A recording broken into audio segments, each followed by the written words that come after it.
Hello everyone, I am the Macabre. I am here to help you today. I know you use this video to fall asleep, so before that, please like the video and subscribe to the channel. Where are you from? And what time are you watching now? Sit back and relax. The Voice of Darkness. Chapter 1. The First Victim. The fog hung thick over the small town of La Esperanza, its tendrils curling through the narrow streets, as if the very air was holding its breath. Clara Morales, the town's sole psychologist, watched from her office window as the mist swallowed the sun, casting the world below in a gray pallor. It was just another dreary autumn morning. Her phone rang, breaking the eerie stillness. The voice on the other end was breathless, almost frantic. "Clara, there's been an incident. Gabriel Ruiz, he's dead." Clara froze, her pen still clutched in her hand. Gabriel Ruiz was only 23. A promising young man with a shy smile and an earnest manner. He had come to her for help with anxiety a few months ago, nothing out of the ordinary. She'd seen him through a few rough patches, but never anything to suggest this. "What do you mean, dead?" she asked, though she already felt the unease pooling in her gut. He committed suicide. "You need to come to the apartment." They found him hanging. Clara didn't say anything for a long moment. Her mind raced through the details: Gabriel, anxiety, and now this. She couldn't process it. Not like this. She grabbed her coat and left the office without a word, heading toward the scene. The town felt unusually quiet, the mist muffling all sound, as if even the world around her knew something was horribly wrong. When Clara arrived at Gabriel's apartment, she was greeted by a uniformed officer who led her inside. The room was still, cold, and sterile, the sharp scent of antiseptic in the air. Gabriel's body hung from the ceiling, his neck twisted at an unnatural angle. His feet barely grazed the floor, his arms slack by his sides. The rope that had strangled him was thin, frayed at the edges, like it had been used 100 times before. But it wasn't the violence of his death that chilled Clara the most. It was the note. On the small table beside the door lay a torn scrap of paper, smeared with a faint, dark stain, Gabriel's handwriting. The words scrawled across the page were simple, but their implications were far from. "I heard the voice." Clara felt a cold wave of dread wash over her.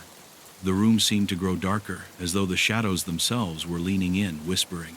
"Did he leave any other explanation?" Clara asked the officer, her voice low, almost hesitant. The officer shook his head, looking away. "Nothing. Just that. And we don't know what to make of it." Clara's mind began to race. She'd seen suicides before, had dealt with individuals at their lowest points, but this felt different. Gabriel was not the type of person to leave a cryptic message behind, let alone one that seemed to point to something otherworldly. The voice. She'd heard stories before. Old rumors passed between townsfolk, whispers about strange occurrences, inexplicable deaths, but Clara had always dismissed them as superstition. Now, standing in this sterile, dimly lit room, she wasn't so sure. She tried to focus on the facts. Gabriel had been a patient of hers, diagnosed with mild anxiety and occasional insomnia. There was nothing in his history to suggest a violent end. She glanced around the room, looking for anything that might explain this. But all she saw was a life that had ended too soon, violently and without warning. As Clara examined the room, she noticed something odd. The air felt heavier here, the shadows deeper, like the apartment itself was absorbing the tragedy. She was about to step back when a soft, barely audible whisper reached her ears. She froze. Her pulse quickened, her breath shallow. It was so faint she could have imagined it, but something about the way the sound seemed to linger in the air made her shiver. The whisper felt almost familiar. Clara spun around, her heart racing. There was no one behind her. The room was empty, save for Gabriel's body. Her mind told her it was just the stress, the weight of the situation, but deep down she knew it wasn't. Something was wrong, and as much as she hated to admit it, she wasn't sure if she was ready to find out what. The officer gave her a concerned look, his eyes narrowing slightly. "Are you okay, Dr. Morales? You look a bit pale." Clara nodded quickly, forcing a tight smile. "Just a little tired, I'll be fine." But in truth, she wasn't sure if she would be. She turned away, but the whisper still clung to the back of her mind. "I heard the voice." The words echoed, reverberating through her thoughts like an ominous premonition.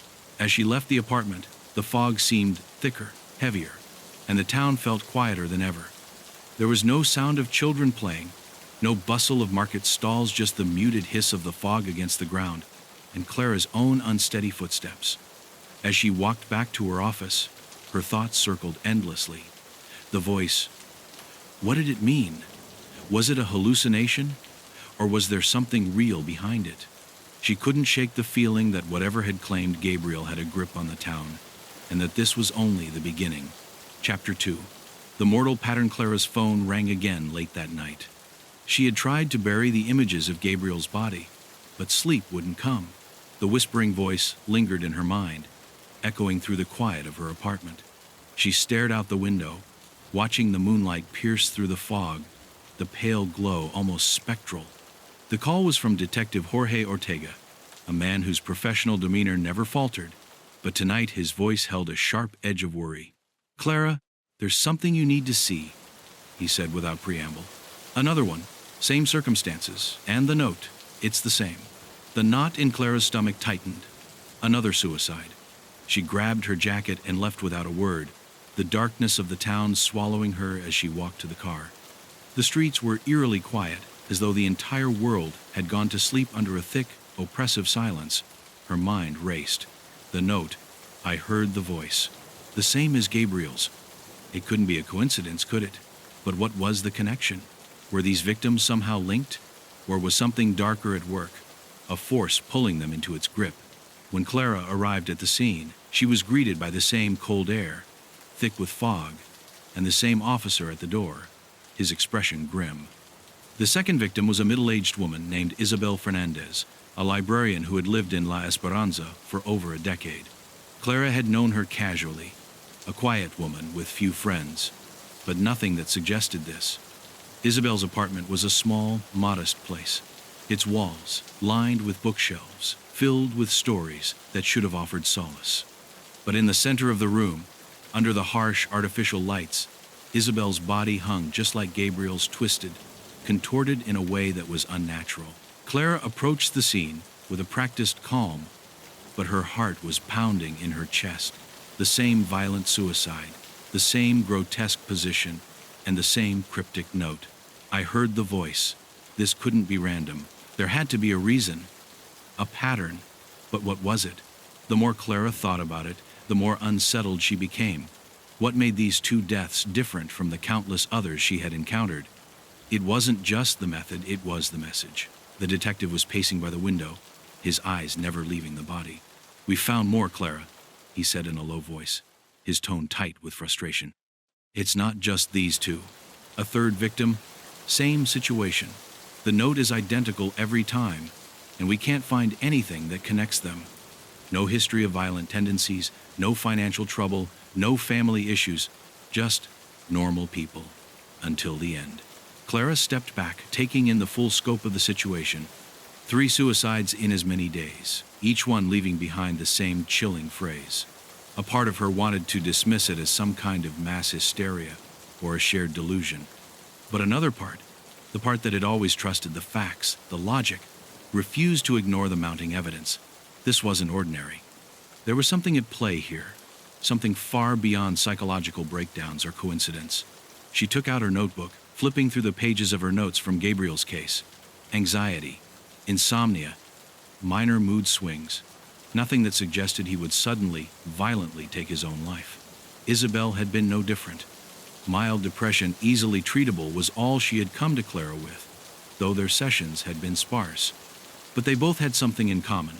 They had come to her for help, and both had been diagnosed with relatively minor mental health issues. Clara couldn't shake the feeling that there was a deeper, darker thread connecting them. As she continued to review the case, a strange thought occurred to her. What if the pattern wasn't just in the people themselves, but in the town? La Esperanza had always been small, almost forgotten by the outside world. There were old rumors, of course legends of strange happenings and unexplained disappearances, but Clara had always dismissed them. Now, standing in the midst of what seemed like an epidemic of inexplicable suicides, she couldn't ignore the possibility that something about this town itself was responsible. She leaned in closer to Isabel's body, examining the place where the rope had been tied. The tension in her chest grew, as she noticed something new: scratches on the woman's wrists, faint but distinct. Not the marks of someone who had fought to free themselves from the rope, but something else.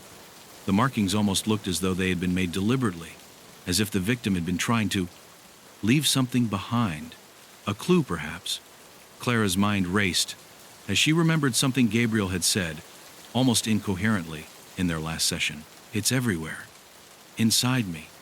In my head. The detective caught her distracted look. Clara, what is it? You're thinking something. I don't know yet, she said, shaking her head. But I need to see the others. All of them, he nodded, clearly trusting her judgment. As Clara left the apartment, she felt the full weight of the silence pressing down on her. The fog had thickened since she'd arrived, and the town now felt like a ghost of itself, empty, frozen in time. Was this the start of something bigger? Something that had been festering in the shadows for years? Or was it simply the town's turn to bear the weight of tragedy? Clara couldn't shake the growing suspicion that these deaths weren't just isolated events, they were a signal, a warning. And she couldn't help but wonder, if she didn't find the link soon, would she be the next one to hear the voice? Chapter 3. The Voice in the Darkness. Clara spent the next few days submerged in the grim details of the suicides. She combed through the autopsy reports, poring over every piece of information she could find, but nothing new surfaced. Each victim, despite their different backgrounds, had left behind the same cryptic message: I heard the voice. The pattern was unmistakable.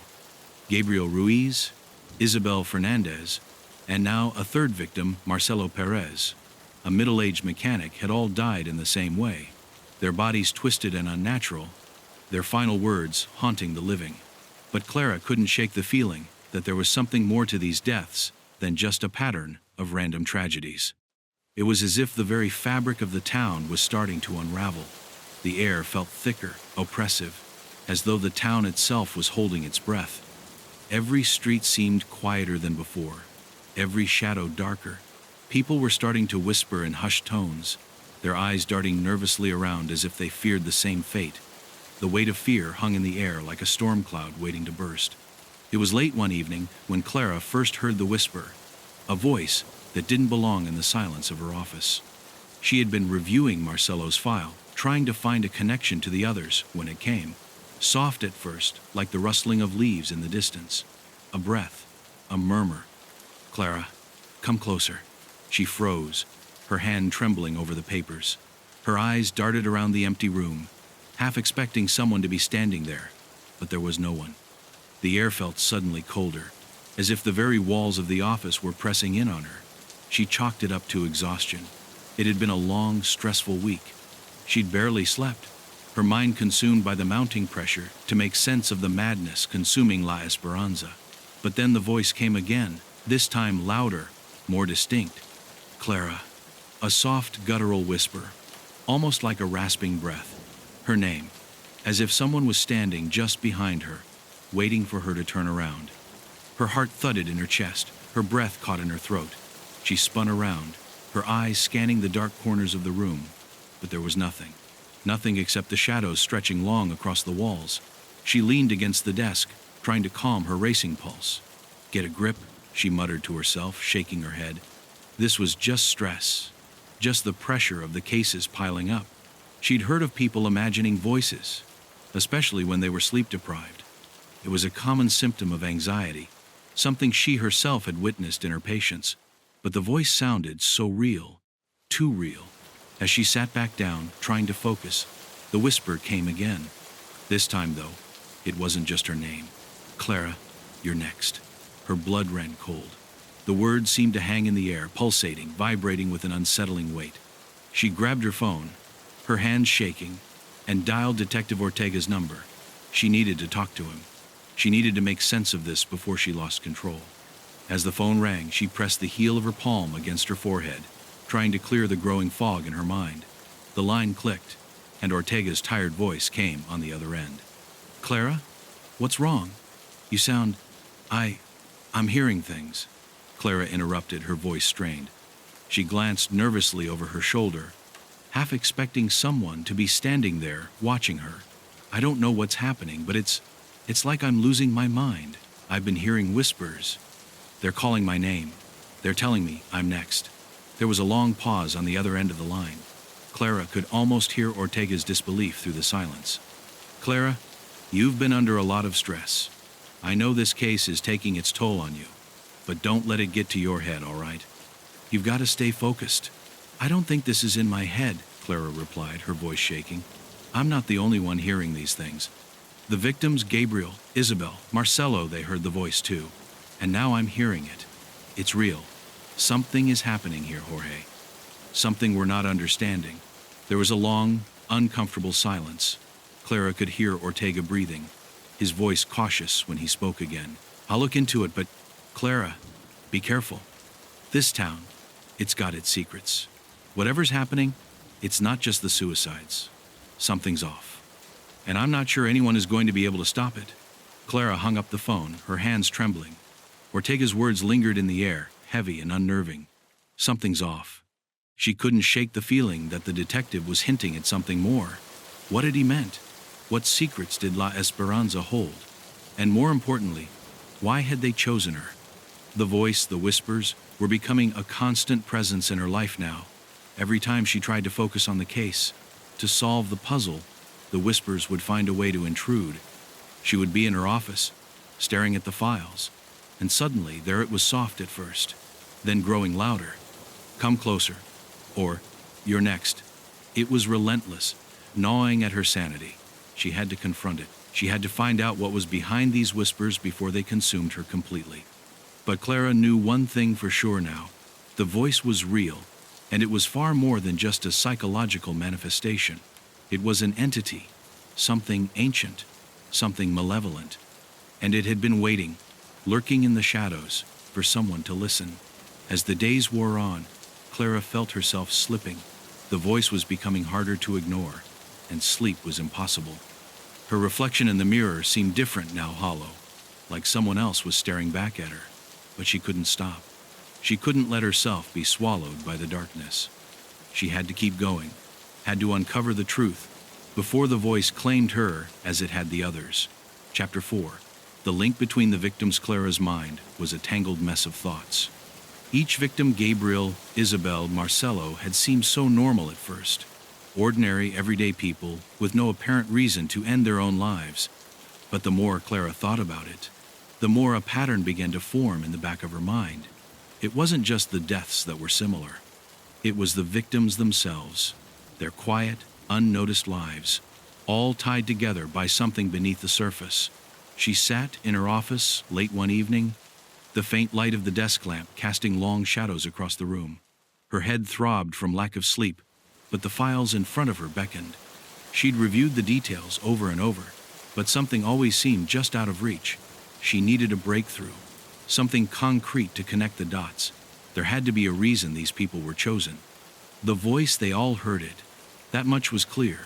But why? What was the purpose? Clara pulled out a list of the victims' names, their ages, and the details of their cases. She began to look for any psychological link. The librarian, a middle-aged woman with a wary expression, seemed reluctant to let him browse the archives. When he pressed her for help, she reluctantly led him to a dusty section of old maps and town records, where she warned him not to dig too deeply. Not everyone in Valle Oscuro is ready to hear the truth, she murmured, her eyes darting toward the back of the library. Some truths are better left buried. With each new conversation, the mystery grew, and yet the more Andres uncovered, the more he felt himself slipping into something he couldn't control. His investigation was no longer just about a missing child. It was about something older, darker, something that might just have him in its sights. And as the day wore on, Andres couldn't help but feel that he was being watched by something ancient and hungry, waiting for him to uncover more than he could handle. Chapter 3. The start of the investigation. The town of Valle Oscuro seemed even quieter now that Andres had started digging into its dark past. He had spent the last few days talking to the locals, but the more he uncovered, the more the town seemed to close in around him. There were whispers in the streets, and sidelong glances exchanged when his name was mentioned.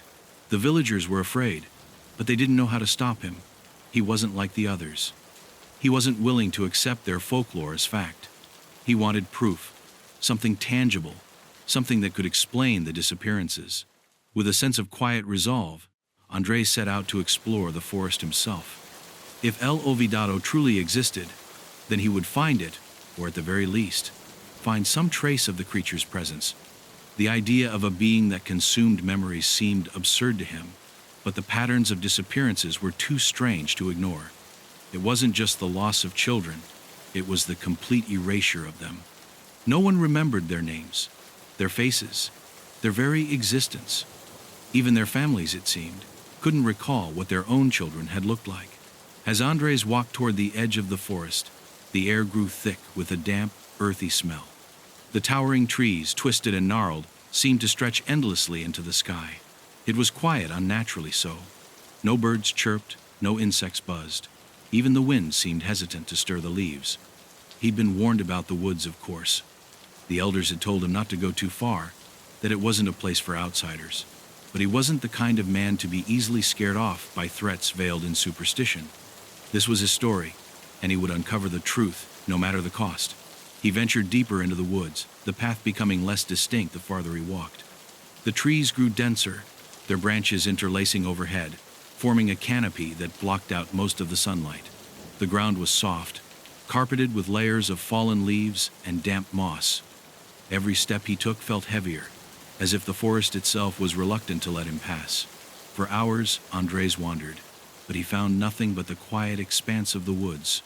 No signs of a creature, no traces of the missing children, just trees, shadows, and an overwhelming silence that pressed in from all sides. He felt a growing unease, a sense that he was being watched, though he saw nothing but the endless stretch of green and brown. By late afternoon, he had lost track of time. The light filtering through the trees had shifted, casting long, distorted shadows on the ground. He stopped for a moment to gather his bearings, but when he turned back to retrace his steps, something stopped him cold. The path was gone. The way he had come had vanished, replaced by a thick thicket of undergrowth. He was no longer sure which direction he had come from. Panic began to creep in, though Andres fought to keep it at bay. He had heard stories of people getting lost in these woods, people who had wandered too deep and never returned. His heart began to race as he realized just how far he had ventured. Was it possible that the forest itself was changing, shifting? He didn't know, but one thing was certain: he wasn't alone. He took a deep breath and steeled himself. He needed to stay calm. This was what he had come for. He would find the answers even if they didn't want to be found. That's when he heard it, a sound distant yet unmistakable. A low, guttural groan that seemed to come from the very earth beneath his feet. It was a sound that made the hairs on his neck stand on end, a sound that felt both ancient and unnatural. Instinctively, Andres turned in the direction of the noise, but the woods were eerily still. The noise had stopped. He strained his ears, listening for any sign of movement, but there was nothing. His pulse quickened as his eyes scanned the underbrush, but there was no sign of the source. Perhaps it was just the wind, he told himself, though deep down, he knew it wasn't.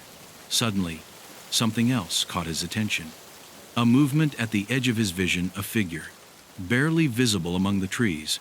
It was tall, unnaturally tall, and it seemed to shift with the shadows, blending into the forest itself. Andres's breath caught in his throat. Was it a person? Was it El Olvidado? He couldn't tell.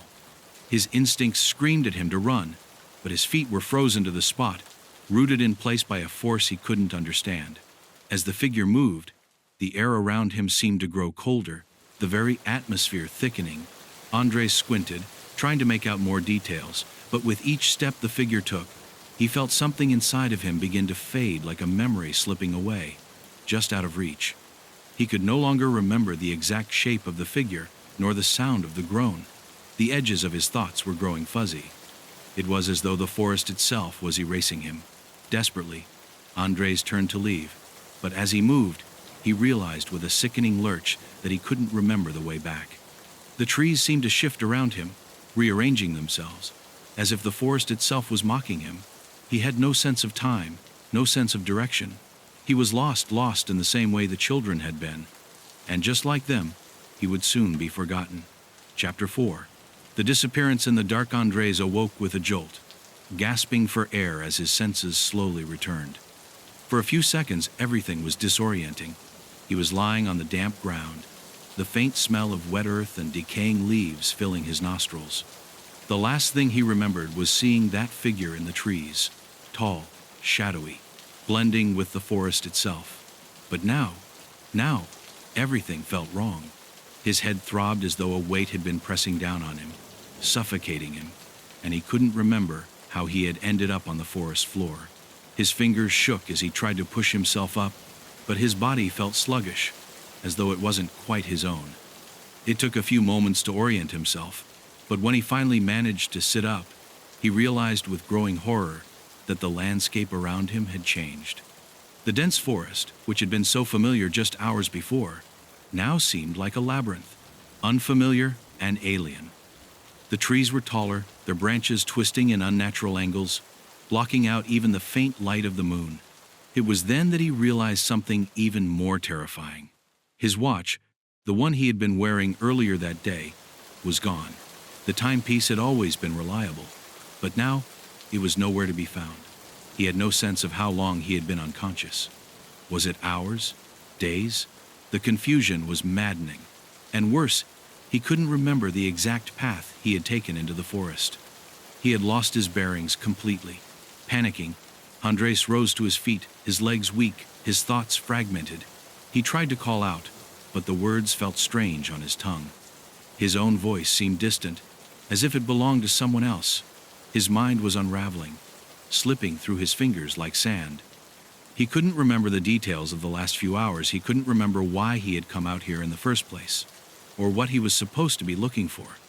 His thoughts blurred, like a dream he couldn't quite recall. Suddenly, a cold gust of wind swept through the trees, and a faint whisper followed it, a whisper so soft it could have been mistaken for the rustling of leaves. But Andres knew better. It wasn't the wind. It was something else, something calling to him. He turned, straining his eyes to see through the murky darkness, but the shadows seemed to shift and stretch, making it impossible to focus. The history was clear now. The drug was just a trigger, a tool that allowed the entity to bypass the normal defenses of the mind and spirit. But El Sombrero had been preparing for something bigger. The voices were not random. They were part of a ritual, a twisted plan to bring about the entity's full awakening. Clara's hands trembled as she read further. The town was on the brink of something unimaginable. The suicides were not accidental. They were sacrifices. The victims were the first in a series of offerings, chosen to open the gates to something far darker. But there was one more detail in the book that made Clara's stomach churn. According to the final chapter, a child born in La Esperanza every 30 years was destined to become the vessel of El Sombrero, the ultimate sacrifice. The child would be the final offering, the key to unlocking the entity's full power. Clara felt her blood run cold as she realized what this meant. Every few decades, a new generation of children was born in La Esperanza, raised in ignorance of the town's curse. But one of them, always one, would be chosen to give everything to El Sombrero. Clara's breath caught in her throat as the horrifying realization sank in. The entity had chosen her. She had been born in La Esperanza. She was the one it had been waiting for, the one who would serve as its final vessel. And the voice it had been calling her all along, drawing her closer to the inevitable conclusion. She slammed the book shut, her mind spinning. She had to get out of there. But as she stood up, a voice whispered once more this time. It was clear and unyielding. "Clara, it's time." Her body went cold. The shadows around her seemed to grow darker, to stretch toward her like hungry fingers. She turned, but there was no one there, just the silence. And the voice, echoing louder in her mind than ever before. Her legs shook as she stumbled out of the library, her pulse racing. The air outside felt thick, oppressive, as though the very town was pressing in on her. Clara's breath was ragged as she walked through the foggy streets, her thoughts a blur. She couldn't outrun this. The curse, the entity, it was real, and there was no way to stop it, but there had to be a way. She couldn't let herself be consumed, not without a fight. The town was under its grip, and she was its final sacrifice. But Clara wasn't ready to give up, not yet. She had to find a way to break the curse before it was too late. Chapter 6. The fall into madness. Clara spent the next few days trapped in a fog of confusion and terror. She could no longer tell where the real world ended and the whispers began. The voice had grown louder, more insistent, its calls echoing in the deepest recesses of her mind, even in her waking hours. Clara, it's time. She heard it every moment of every day, a relentless murmur that scratched at her sanity. She couldn't escape it. It was everywhere, waiting, watching, pulling at her thoughts like a tether she couldn't sever. She barely slept anymore. The dark circles beneath her eyes deepened with each passing hour. It was as though the very air around her had thickened with malice, each breath feeling like it was pushing her closer to the edge. She had tried to focus on the case, to push through the fear, but every time she closed her eyes, the voice would invade her mind, a sickening presence whispering promises of death and despair. In the rare moments of quiet, Clara would find herself sitting alone in her office, staring blankly at the wall, her fingers trembling as they hovered over the keys of her computer. She had so much to do, so many leads to follow, so many questions to answer, but all of it seemed meaningless now. The truth was clear, and there was no escaping it. The curse, the entity, the voice, they were part of her now. The town's fate, her fate, was sealed. Clara's thoughts became jumbled, disconnected. She would stand in front of the mirror and hardly recognize the woman staring back at her. Her face was gaunt, her eyes hollow, like she had been awake for a lifetime. She would blink and see flashes of things that weren't there, shadows moving in the corner of her vision, fleeting images of twisted faces. But every time she turned, they would vanish. Was she losing her mind? Or was the darkness finally claiming her, as it had claimed the others? The hallucinations grew worse with each passing day. Once, she was in her office, reading through the town's historical records, when she saw a figure standing in the doorway. It was a man, dressed in tattered clothes, his face obscured by a wide-brimmed hat. She blinked, and he was gone. But the sensation of his presence lingered in the room, thick and oppressive. El sombrero, she thought, but she couldn't be sure. Was it just another vision, another product of her unraveling mind? Or was it him? The voice came again, clear and insistent. Clara, I am here. It was no longer a whisper. It was a command. She felt it, the pull of it, the weight of it pressing down on her chest. It was as though the voice was no longer confined to her mind. It was everywhere, surrounding her, filling the room with its heavy presence. The walls seemed to close in on her, and the room itself began to warp and distort, the edges of reality blurring like watercolors in the rain. The town felt different now. The streets, once familiar and comforting, now felt foreign, alien.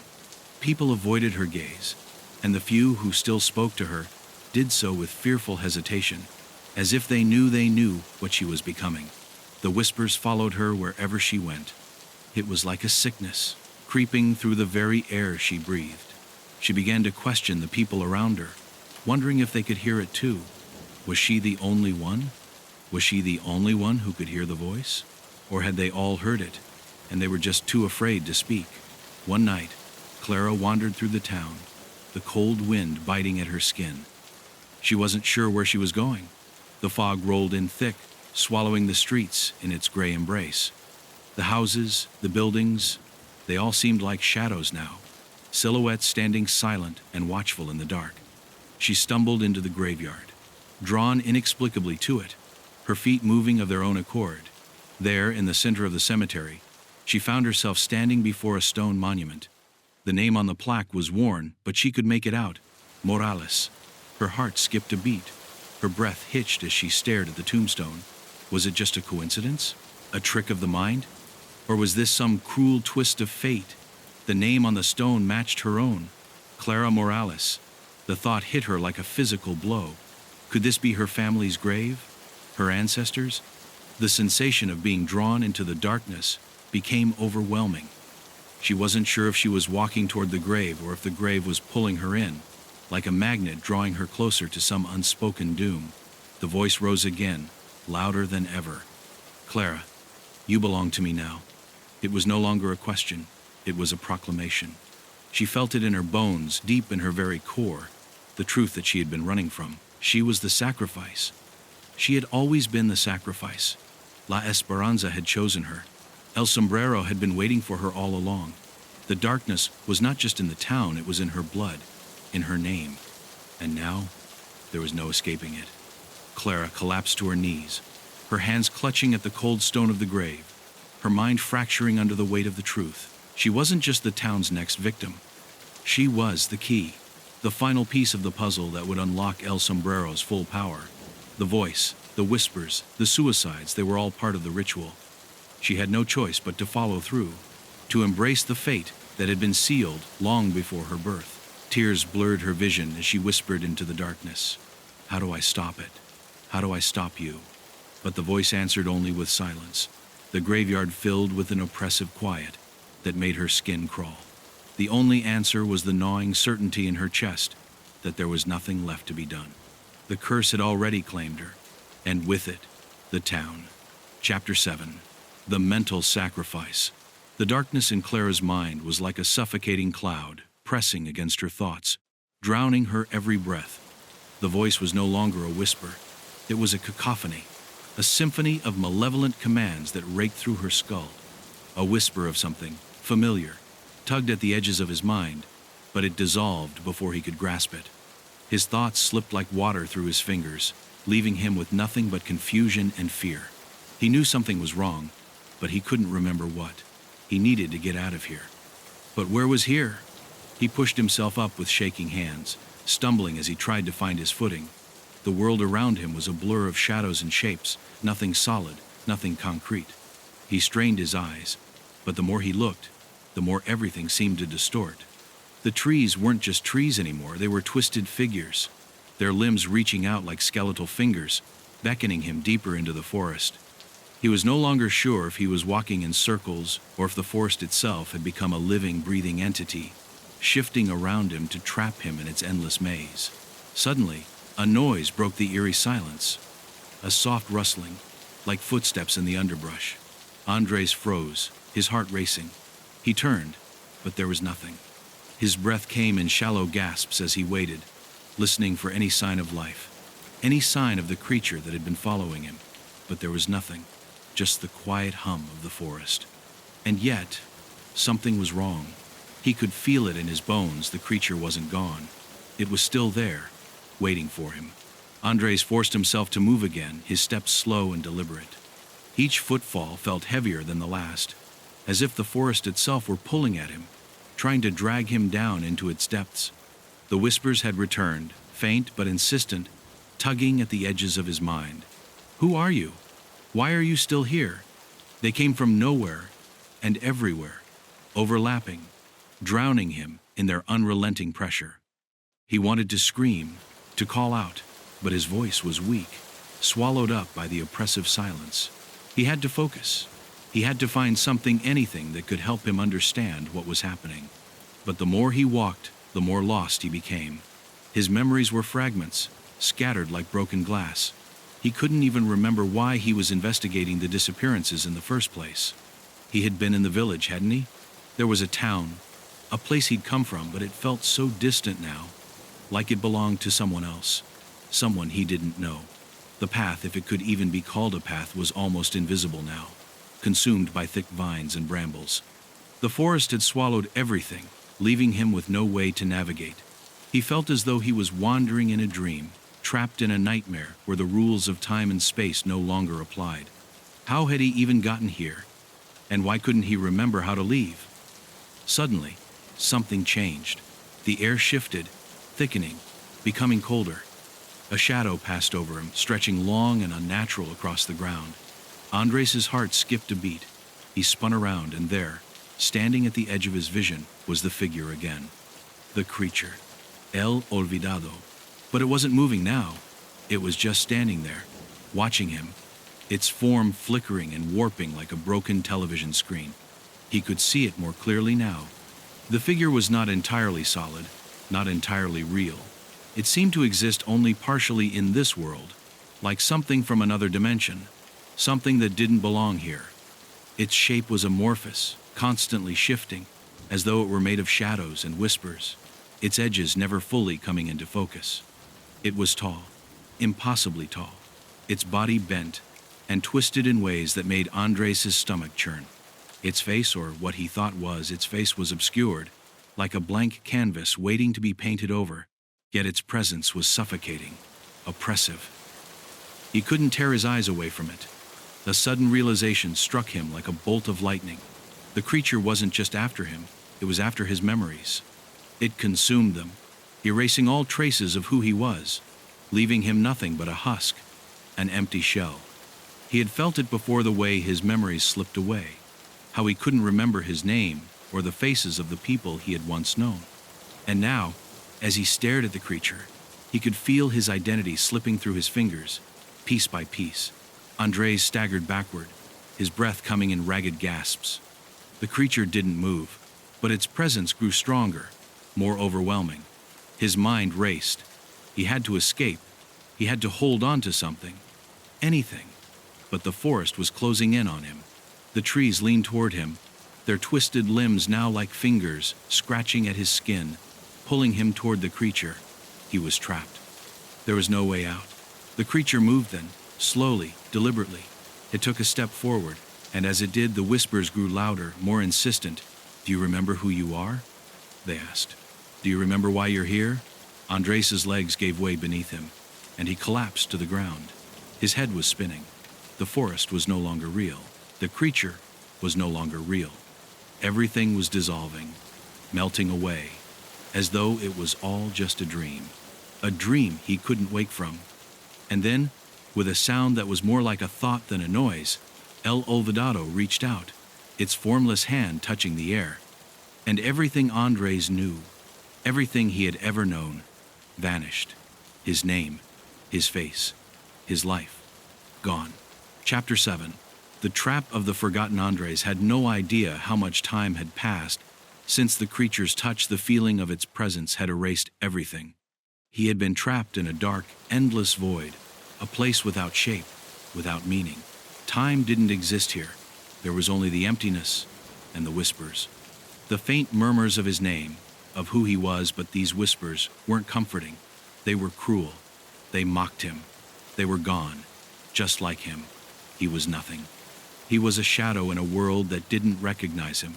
His hands were shaking as he pushed himself to his feet, his legs unsteady beneath him. He couldn't remember how he had fallen, how long he had been on the ground. The ground, was it even real? Everything around him felt as though it were fading, dissolving into nothingness.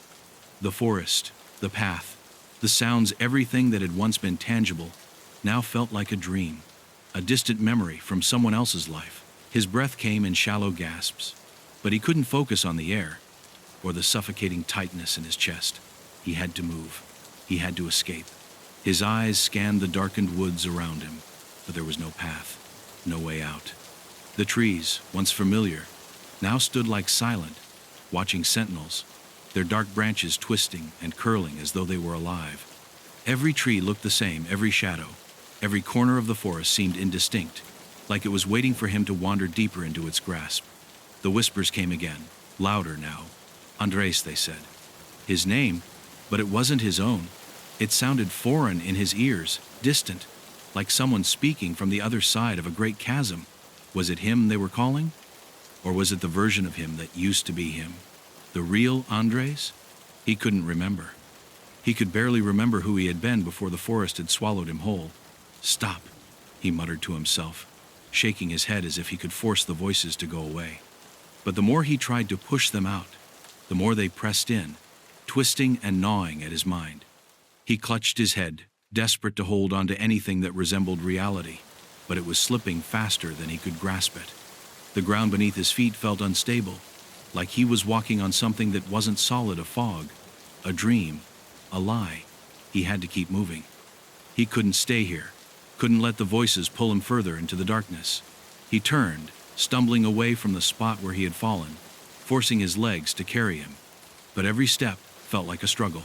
His body was no longer his own. It was a stranger's body, weak and trembling, as if it were fighting against him. But he fought harder. He had to keep going. He had to find the truth, his truth. The whispers were not just in his ears anymore. They were in his head. "You're lost," they said. "You'll never find your way out." It was the voice of the creature, and yet it was more than that. It was every doubt, every fear, every fragment of his fading mind, all combining into a single insidious chorus that kept repeating the same thing over and over. You don't exist. And then, as if summoned by his panic, the creature appeared again, its form flickering in and out of focus. This time, it was different. It wasn't just an outline or a vague shape, it was inside him, in his thoughts. It didn't need to touch him to tear his mind apart. Every time he looked at it, he felt something inside him unravel, a memory, a thought, a piece of his own being, slowly, irreparably lost. He tried to scream, but his throat was dry, his voice a whisper in the void. The creature's form wavered before him, shifting like smoke, its shape never the same, never fully clear. But Andres felt it. He knew it was real, in a way he couldn't explain. It wasn't just a physical presence, it was something much worse.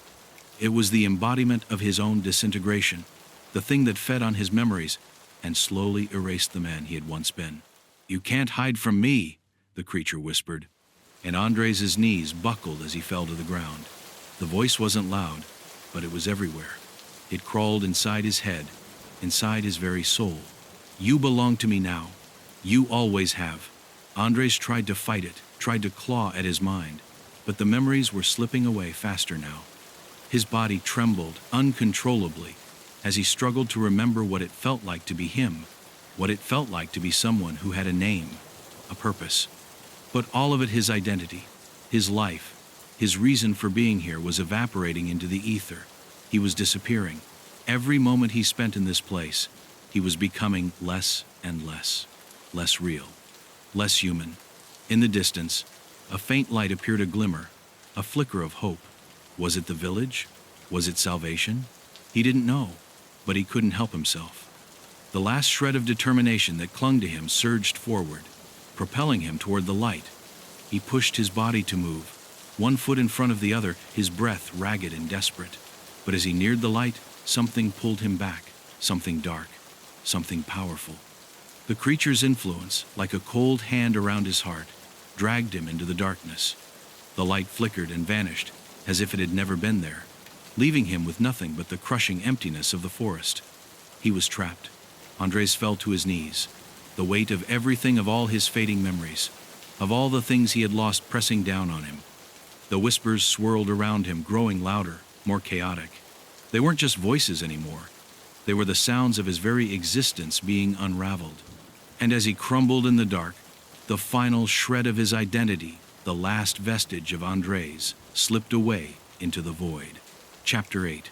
The search for the truth. Andres stumbled through the underbrush, his mind a swirling storm of confusion and terror. Every step he took felt like a battle against his own body, every movement weighed down by an invisible force. His thoughts were clouded, fractured. He couldn't remember the last time he had truly felt like himself. The memories were gone, slipping like sand through his fingers, and all that remained was a growing sense of panic. But there was something else now, a flicker of awareness, buried deep beneath the fog of his mind. A sense that there was a truth, the truth, just out of reach. It had to be out there, somewhere in the depths of the forest, hidden from him, waiting for him to find it. But what was the truth? And why did it feel like the more he sought it, the further it slipped away? His pulse raced as he continued walking. There had to be an answer. He couldn't just disappear into the void of forgetfulness. He was a journalist. He was someone who sought the truth. He had to find a way to uncover what was happening in Valle Oscuro, to stop El Olvidado before it claimed him entirely. But every time he tried to focus on the facts, they twisted and turned, slipping away before he could grasp them. The forest was no longer just a place, it was a prison, a labyrinth that closed in on him with every passing second. A memory sparked, faint at first, like a dying ember in the dark, a name, El Olvidado. He remembered hearing the villagers speak of it in hushed tones.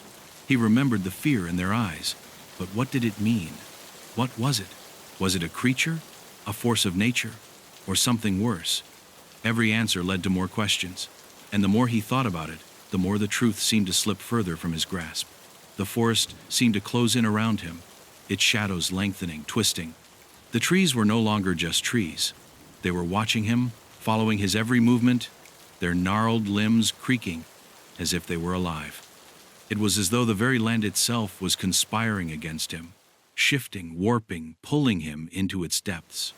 He could feel the presence of El Olvidado in the air, the creature's influence creeping over him like a suffocating fog. He stopped suddenly, his breath catching in his throat. Something was different. He hadn't heard the whispers in a while. The silence was unnerving, far more terrifying than the voices had been. It was as though the world itself had paused, holding its breath. He looked around, trying to discern any sign of movement, any clue that could guide him. But there was nothing. Just the quiet rustle of leaves, the occasional distant crack of a branch. Then he saw it, a clearing in the distance, a faint light, as if something was beckoning him from the darkness. It was a simple thing, a glimmer of hope in the midst of despair. He moved toward it without thinking, as if his legs were no longer his own. He was driven by instinct, by the desperate need for answers, for anything that could explain the nightmare he was living. As he drew closer to the light, something shifted. The forest around him seemed to distort, its edges blurring, like a reflection in a broken mirror. The clearing was no longer a clearing. It was a trap set by El Olvidado. His heart raced as he tried to stop, but his body wouldn't listen. He was moving forward, deeper into the dark heart of the forest, and the light that had seemed so promising was now a beacon of his own doom. In that moment, Andres realized the truth: there was no escape. The creature, El Olvidado, had already claimed him. He was part of the forest now, part of its twisted, haunted fabric. His memories, his identity, his very essence, everything that made him human was being consumed, piece by piece, by the insidious darkness. He had been walking into its trap all along, a fool chasing a hope that was never meant to be. The realization hit him like a physical blow. He collapsed to the ground, his hands trembling as he clawed at the earth beneath him, trying to ground himself in something, anything that could remind him of who he was. But it was no use. He was nothing. He was already lost, and the forest would never let him go. El Olvidado had already taken everything from him, and now it was coming to finish the job. The light flickered one last time before fading into darkness. The whispers returned, louder than ever, and this time they weren't asking questions. They were making statements. You are nothing. You are lost. You will never be remembered. Andres could feel his sanity slipping away, his consciousness fraying at the edges. There was no turning back now, no escape, no redemption. The creature's grip on him was complete, and he was just another lost soul to be swallowed by the void. Chapter 9. The confrontation in the forest. Andres had no idea how much time had passed since the light vanished. It could have been minutes, hours, or days. The forest was a place where time had no meaning, where the passage of seconds felt like a cruel illusion. He sat there, his body frozen in place, trapped in the darkened world that El Olvidado had created for him. His thoughts were fragmented, broken pieces of a puzzle that no longer fit together. There was only the endless whispering, gnawing at the edges of his consciousness, reminding him of everything he had lost. But amidst the haze of confusion, one thing burned bright: the need to remember, the desperate need to be. It wasn't just the physical body he clung to now, it was his identity. He couldn't let it go. If he did, he would be lost to the creature forever. El Olvidado had stolen so much from him already: his memories, his sense of time, his very soul. But there had to be something left. There had to be a way to fight back. With a grim resolve, Andres stood up. His legs felt weak beneath him, his body trembling with the strain of the fight he knew was coming. The air around him was thick with the presence of the creature, a suffocating weight that pressed down on his chest. He could feel the eyes of the forest upon him, the trees leaning in, their branches like dark fingers. But he ignored them. He had come this far, he couldn't back down now. He knew he had to confront El Olvidado. It was the only way to reclaim himself, to remember. There was no other option. The creature had already taken everything from him, and if he didn't act now, he would be reduced to nothing, just another lost soul, another name that had been erased from the world. But how could he fight something that existed only to consume memories? How could he stand against an entity that lived outside of time, outside of reality? As if in answer to his thoughts, The shadows around him began to shift. The air grew colder, the whispers grew louder, and a form began to materialize from the darkness. It wasn't like before. This time, El Olvidado was not a mere outline, a flicker in the corner of his vision. It was here, in full presence, its form solidifying, coalescing from the black void like a nightmare made flesh. It was tall, impossibly tall, and its shape was a grotesque parody of a human figure. Its skin, or what might have been skin, was an unnatural gray, like the bark of a dead tree, cracked and peeling in places. Its face was a blank slate, an empty void that seemed to suck the very light out of the air around it. Andres took a step back, but there was no escape. The creature was everywhere. He could feel it in his bones, in his blood. It was part of the forest, and the forest was part of it. The whispers reached a crescendo, their voices now a deafening chorus, as if the trees themselves were speaking through El Olvidado. You can't remember. You never will. The words echoed in his mind, twisting like a knife. His hands shook as he raised them in front of him, as if to shield himself from the monster's gaze. He had to focus. He had to hold on to something. His breath was ragged, his pulse quickening as the creature drew closer, its long, crooked limbs dragging across the earth like a grotesque spider. It was close now. Too close. He could feel the pull of its presence, the suffocating weight of its darkness. Andres's mind reeled. The creature was inside him, inside his thoughts. It knew his fears. It knew his weaknesses. It had been with him all along, feeding on his doubts, on his memories. But there was one thing it didn't know, one thing it could never take from him: the truth, his truth. I am Andres Martinez, he said aloud, his voice hoarse, barely a whisper against the overwhelming silence. I was a journalist. I was a man who sought the truth, and I will remember. His words felt weak, fragile, like a dying flame in the midst of a storm, but they were all he had left. The creature froze, its featureless face tilting as if it were trying to comprehend his defiance. The darkness around them seemed to pulse, to ripple with the tension of the moment. The forest held its breath. Andres held his ground, though every part of him wanted to flee. He had no weapon. He had no plan. All he had was a single truth: that he was still human, that he still had the will to fight. You can't defeat me, El Olvidado said, its voice like the rustling of dry leaves, a sound that scraped at his mind. I am the forgetting. I am the void. I am the end.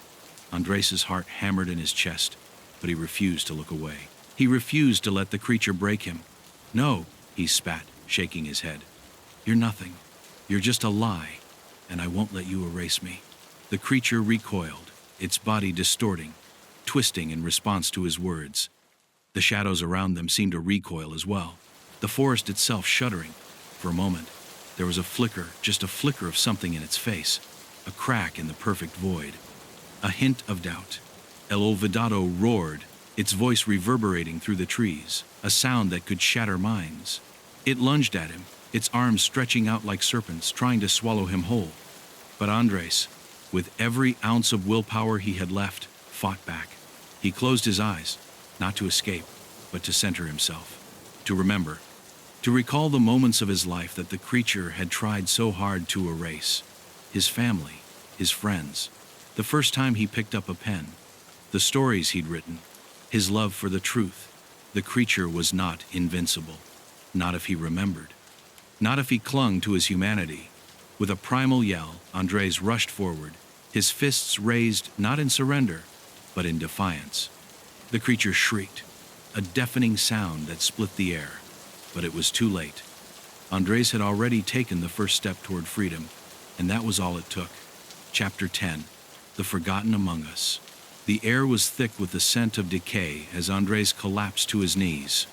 His hands, covered in cold sweat, trembled as they touched the earth. He could feel the pulse of the forest beneath him, its rhythm, its heartbeat syncing with his own, like a haunting reminder that he was no longer the person he had once been. The creature was gone, but its presence lingered, gnawing at the edges of his consciousness. He had fought back, but at what cost? His mind was fractured. The fog was lifting, but in its place was something far worse. the raw emptiness of knowing that he could never fully return to the person he had been. His memories, those precious fragments that made him who he was, were slipping like sand through his fingers, and every effort to grasp them felt like an endless struggle. He could still hear the creature's final words in his mind, echoing like a hollow drumbeat. You will never be whole again.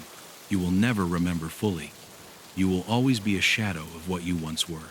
And yet, the pain of losing himself, of losing everything, was sharper than the creature's sharpest claws. He couldn't let it be the end. Not like this. There had to be more to his life than the terror of being forgotten, of disappearing from the memories of those he loved. But the truth was, he wasn't sure if he could keep fighting. Could he ever truly escape the pull of El Olvidado?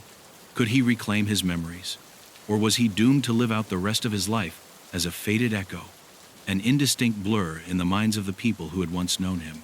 The forest stretched endlessly before him, a twisted maze of trees and shadows, all blending into one. It was as if the very land had been reshaped, its boundaries blurred by the creature's influence. He couldn't remember how he had arrived here, couldn't recall how much time had passed since he had first stepped into the village. Had he even been to the village at all? Had he ever been there? Or had it been an illusion, a fragment of a dream he had once had? The questions swirled around him, suffocating him with their weight. Somewhere deep within him, a tiny spark of resistance flickered. His hands pressed against the dirt beneath him, grounding himself in the reality of the present. He didn't have all the answers. He didn't know if there was a way to truly escape El Olvidado, or even if he was still alive in the way he once understood. But one thing was clear. If he was going to survive this, if he was going to be anything at all, he had to make a choice. He couldn't keep running. He couldn't keep letting the darkness consume him piece by piece. And so he stood. His legs were weak, his mind fractured, but the resolve inside him was stronger than ever. He might not be able to remember everything, he might never be the man he had been before, but he still had a will to live, a will to be somebody, even if it was only in his own mind. He didn't want to be a ghost, a hollow memory. He couldn't live like that, not anymore. The forest around him seemed to tremble, as though it were aware of his decision. The shadows lengthened, pressing in on him from all sides, but Andres did not look away. He closed his eyes and took a deep breath, feeling the air fill his lungs. The faintest glimmer of light appeared in his mind, a memory of something, a moment of peace, of love, of belonging. It was fleeting, a wisp of something that almost felt real. It was the tiniest fragment, but it was enough to give him strength. Andres had been a journalist. He had lived for the truth. He had sought the stories that others had forgotten, the things that were buried beneath the surface of the world. And now here he was, in the deepest, darkest corner of his own mind, fighting for the one story that mattered the most, his own. His identity was a part of him, and as long as he had breath in his lungs, he would fight to hold on to it. He couldn't allow himself to be erased. Not again. Not without a fight. But the choice was not his alone to make. The force, the creature El Olvidado, was watching him, waiting for him to falter. He could feel the pull, the desire to forget, to let go of the burden of remembering. It would be so easy to surrender to the darkness, to let everything slip away, to embrace the void. There was no pain in the void, no struggle, no memory, just peace. Peace in forgetting, peace in nothingness. The offer was seductive, but it wasn't the peace he sought. The peace Andres wanted was the peace of knowing who he was, of understanding his place in the world, the peace of remembering that he had once been someone, a person with a past, a future, and a purpose. That was the peace he was willing to fight for. I remember, Andres whispered, though his voice was hoarse, barely a sound against the overwhelming silence. I will remember. With those words, a surge of energy coursed through him. The shadows around him recoiled, as though the very essence of his defiance was too much for them to bear. The forest seemed to shake, its foundations trembling under the weight of his decision. But as the darkness pulled back, something new began to take shape. A light that had always been there, hidden beneath the layers of fear and uncertainty. The creature's power was waning, and the grip it had on him was loosening, just enough for him to find the strength to escape. Andres didn't look back. He ran no. He moved forward toward the light, toward the promise of remembering. He didn't know what would happen when he reached it. He didn't know if the memories would return, if he would ever be the man he had once been. But he knew this. He would no longer be forgotten. He would no longer be a shadow in the dark. For the first time in what felt like an eternity, Andres felt something deep within him stir a sense of hope, fragile and uncertain, but there nonetheless. He had chosen to remember, and no matter what lay ahead, that choice would carry him forward, through the darkness, into whatever future awaited. They had used her for their own gain, and when they no longer needed her, they had betrayed her, accusing her of dark magic, of treason. But Isabel had known the truth. It was they who had used her. They who had turned her own teachings against her. And so, in a moment of unimaginable rage, she had cast the curse binding the Montoyas to the house, trapping their souls in an endless cycle of suffering. She had become a part of the house, her spirit intertwined with the very stones that made up its walls. As Carmen read on, she uncovered the most terrifying part of Isabel's plan. The curse was not merely an act of vengeance, it was a pact, a contract forged in blood, where Isabel's soul was bound to the house in exchange for the eternal torment of the Montoya family. But the true horror lay in the fact that Isabel's curse had been designed not only to punish the Montoyas, it had also been designed to keep anyone who entered the house from escaping. The curse had no boundaries. It was not limited to the family alone. Anyone who dared to uncover its secrets, anyone who sought to understand Isabel's power, would be caught in the web of her rage. And now, Carmen was that person. Suddenly, the house seemed to shift around her, as if it had heard her thoughts, as if it had felt her realization. The walls groaned, the floorboards creaked, and an oppressive sense of dread filled the air. Carmen's heart pounded in her chest as she slammed the book shut, but the damage had been done. Isabel's curse had already begun to take hold of her. The house was alive with its magic, and she could feel the pull of its power, its hunger, drawing her deeper into its grasp. She had uncovered the secret, but in doing so, she had also opened a door that could not be closed. There was no turning back now. In the dim glow of the candlelight, Carmen heard the soft rustle of footsteps in the hallway, slow and deliberate. She turned toward the door, her blood running cold. It was the Montoyas. The spirits had sensed her, and they were coming. She could hear their whispers, their cries of agony, growing louder, closer. She was no longer alone in the house. The spirits were closing in on her, their tortured souls longing for release, but also for something else. They wanted her to understand their suffering, to feel the weight of their damnation. Carmen felt a shiver run down her spine as the whispers grew more distinct, more desperate. "You must help." Their voices melded together into a cacophony of sound, and Carmen could barely make out the words. She had been warned by the spirits before, but now, in the wake of her discovery, the weight of their words took on a new meaning. They weren't asking for help, they were begging for revenge. Revenge not only on the Montoyas, but on her, the one who had dared to step into their world. As the footsteps grew louder, Carmen turned back to the book, her mind racing. There had to be a way to break the curse. There had to be a way to escape the clutches of Isabel's vengeful spirit. But every answer she found seemed to lead her deeper into the web. The more she uncovered, the more tangled she became. She had uncovered Isabel's connection to the house, but it was not the end of the story. It was only the beginning. And she was beginning to realize that she may never leave the mansion alive. Chapter 8. The Intensifying Laments. The atmosphere in the mansion had changed. What had once been a chilling, oppressive presence now felt suffocating, as though the air itself had become thick with grief and rage. Carmen could no longer ignore the whispers, no longer chalk them up to her overactive imagination. The voices were everywhere, clawing at her consciousness, rising up from the very walls and floorboards. Every step she took seemed to draw them closer.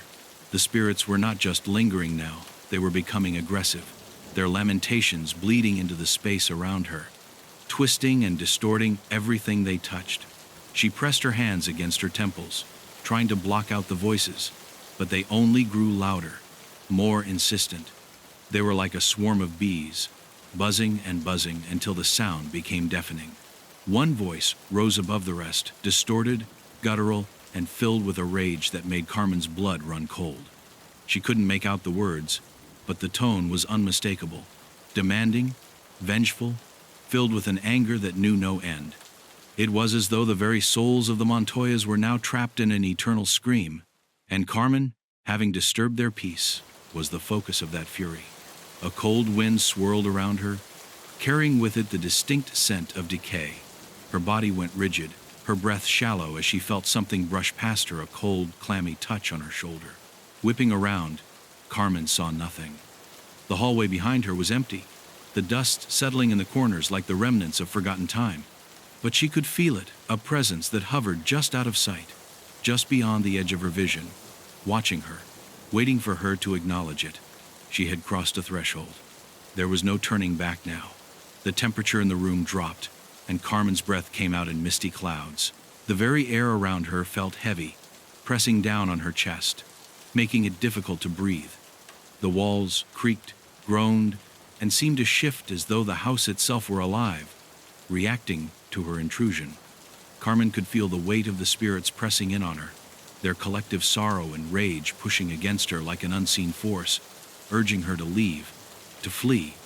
But something else was calling her forward, something darker, more compelling. Leave us. Leave this place. The voice came from the shadows, so soft at first that Carmen almost mistook it for her own thoughts. But then it grew louder and clearer, until it seemed to fill her mind entirely. She spun around, her heart hammering in her chest, but the hallway remained empty, its darkness stretching on forever. The voice seemed to echo in her skull, reverberating through her bones. Leave before it's too late. And then she saw it. A flicker of movement in the far corner of the hallway, a shadow darting between the walls, a figure that moved with an unnatural speed. It was just a blur, a shape, but Carmen's instinct screamed at her to run, to get out. Yet her feet stayed rooted to the ground, her body unwilling to obey her mind. The figure emerged again, clearer this time, a woman, her hair matted with dark, sticky strands, her face pale and gaunt, eyes sunken with years of torment. It was one of the Montoyas. Carmen could feel the air in her lungs freeze as the woman's hollow gaze met hers. The spirit's lips parted, her words slow, deliberate. You shouldn't have come. The words were more a rasp than speech, like the last breath of someone who had been dead for too long. The spirit moved closer, its spectral form flickering in and out of existence as it advanced toward Carmen. The air grew colder still, and Carmen felt the chills seep into her very bones. We are trapped, just as you are. The voice seemed to come from everywhere at once, a chorus of the tormented souls of the Montoya family, rising up in unison, their sorrow and anger swirling in the room like a whirlwind. You cannot leave. The ghostly woman stepped closer still, and Carmen felt her chest tighten with panic. The figure reached out, her bony hand brushing against Carmen's cheek, in an icy caress that burned like frostbite. Carmen's breath hitched, and she staggered back, but the woman's gaze never wavered. We cannot forgive. Her voice echoed in Carmen's mind, drowning out all other thoughts. The house itself seemed to pulse with the spirit's fury, vibrating in time with the wailing lament of the lost family. As the voice of the woman grew louder, a cacophony of anguished cries mixed in, growing in volume until it was an unbearable din. Every part of the house was alive with noise, footsteps that seemed to echo from below, from above, from the walls themselves. Carmen's knees gave way, and she collapsed onto the floor, covering her ears in a futile attempt to block out the sound. But the voices only grew louder, more desperate. They were begging, pleading, but also cursing. Their anger was directed not just at the Montoyas, but at her, the intruder, the one who had come to uncover their buried past. The spirit's hand was still on her face, cold as death, but its touch was not just physical. Carmen could feel her soul being pulled, drawn into the darkness of the house, as if the very air around her had become a trap, a noose tightening around her. The house was feeding on her fear, on her confusion, and she knew that it was only a matter of time before the spirits consumed her entirely. A voice broke through the chaos, cutting through the maelstrom of torment. If there was any chance of breaking the curse, Laura would find it, even if it meant facing the darkest corners of her own soul. She started researching old texts, occult rituals, anything that might offer a way to reverse or at least contain the demon's power. But with each new discovery, she felt the weight of the world pressing down on her, as if the very universe was conspiring against her. The final straw came late one night, when Laura returned to the hospital after a brief break to gather her thoughts. As she walked down the hall toward Valeria's room, a cold chill crawled up her spine. The lights were dim, flickering unnervingly. When she entered the room, she was greeted by an eerie silence. Valeria lay in the bed, her eyes closed, her body still. But as Laura approached, something in the air shifted. The temperature dropped even further, and she could hear the faintest sound, a whispering. Not the usual foreign language this time, but her name, Laura. It came from the girl's lips, soft and almost coaxing. Laura froze, her heart hammering in her chest. She wasn't sure what terrified her more, the fact that the girl had spoken her name, or the way it had sounded as if it wasn't Valeria's voice at all. It was a voice that came from somewhere deep, ancient, and filled with malice. And then the words came again, this time clearer. "You cannot stop what has already begun, Lord Torres." Before she could react, Valeria's eyes snapped open. The pupils were still completely black, and a wicked smile stretched across the girl's face. Laura stepped back, horror flooding her chest. The child was no longer a child, not entirely. There was something else inside her, something far darker, and it was growing stronger by the minute. Chapter 5. The Ancestral Pact. The night after her confrontation with Valeria in the hospital room, Laura couldn't sleep. Her mind raced with the implications of the events she had witnessed. Valeria's transformation was no longer just a bizarre medical case. It was something far more ancient, a dark force that seemed to stretch back centuries, and Laura was caught in its web. She could no longer pretend that this was just about a sick child. Valeria had become the center of a dangerous, cursed lineage, and the world itself seemed to be holding its breath, waiting for the prophecy to unfold. Determined to find a way to break the curse, Laura sought out the oldest texts she could find, anything that might provide a clue as to how the Davila family had made their pact with Azazel, and whether it was possible to undo it. She spent hours in the library of the hospital, combing through rare books and records, but nothing seemed to give her a clear answer. There were fragments of occult texts, obscure references to demons, and cryptic rituals, but nothing that could provide a concrete way to sever the ties between the demon and Valeria's bloodline. It wasn't until she stumbled upon an old journal, written by a long-dead ancestor of the Davila family, that the truth began to take shape. The journal belonged to a man named Lucio Davila, an ancestor who had played a central role in the family's dealings with Azazel. His entries were filled with fear, desperation, and guilt. As Laura read, the pieces of the puzzle began to fit together in a horrifying way. According to Lucio's journal, the Davila family had made their first pact with the demon Azazel centuries ago, during a time of great strife and poverty. Desperate to gain power, wealth, and immortality, the family had sought out dark forces, offering up their souls in exchange for the demon's favor. The price had been steep. Each generation, one child would be chosen to bear the demon's mark and serve him as a vessel. That child would be used to carry out Azazel's will, ensuring that the pact would remain unbroken. But Lucio's journal went further, revealing that the demon's power wasn't just about immortality. Azazel had promised the Davilas that they would rule over the living, but in exchange, the family's bloodline would become tainted. Over the centuries, each generation grew more corrupt, more twisted, as the demon's influence slowly seeped into their souls. The family became a living vessel for the demon's will, each member serving as an unwitting pawn in Azazel's plan to bring about the end of the world. As Laura read on, her stomach churned. The more she uncovered, the more it became clear. Valeria wasn't just the next in line to serve Azazel. She was the one destined to open the gates of hell, to allow Azazel to rise in full power. The curse was cyclical every few generations. A child from the Davila family would be born who had the power to bring the pact to fruition. And now, it was Valeria's turn. But the most chilling part of Lucio's journal was the warning he had left behind. He had tried to break the pact, tried to sever the ties between his family and Azazel, but it was too late. The demon had already planted his seed in their blood, and it had grown over centuries, spreading through the generations like a cancer. Lucio had ultimately given his life trying to end the curse, but his efforts were in vain. The demon could not be defeated, not by any mortal means. Laura sat back, her mind spinning. It seemed hopeless. Every attempt to fight this curse had failed. The Davila family had been condemned long before Valeria had even been born. But there was still something in Lucio's journal that gave her a flicker of hope. He mentioned a ritual, an ancient incantation that could bind the demon to the mortal realm, trapping him in a vessel that would never allow him to break free. But the ritual was incomplete.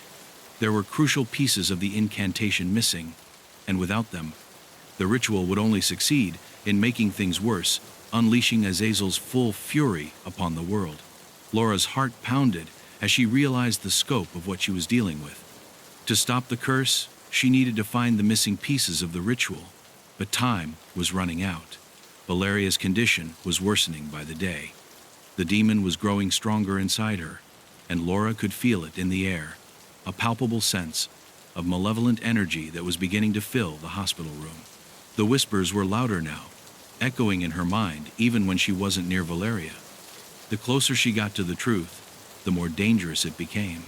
With newfound determination, Laura set out to find the missing pieces of the ritual, scouring the city for any hint of where they might be hidden. She visited old churches, monasteries, and private libraries, piecing together fragments of ancient texts. Each clue led her further into the darkness, further into a world she wasn't sure she could escape from, but she had no choice. Valeria's fate and the fate of the world depended on it. Meanwhile, Valeria's condition was spiraling out of control. The demon inside her was beginning to take full possession, manifesting more frequently. Valeria's body would contort and twist in ways that defied nature, and her voice would shift to a guttural, inhuman tone, taunting Laura with cryptic words. The child was no longer just a victim. She was a battleground, a place where the demon fought for full control, and Laura was caught in the middle, desperately trying to save her while the darkness closed in. The final straw came one night, when Laura returned to the hospital to find the room in chaos. The lights were flashing violently, and the temperature had dropped so low that she could see her breath in the air. Valeria was screaming, her voice high-pitched and distorted.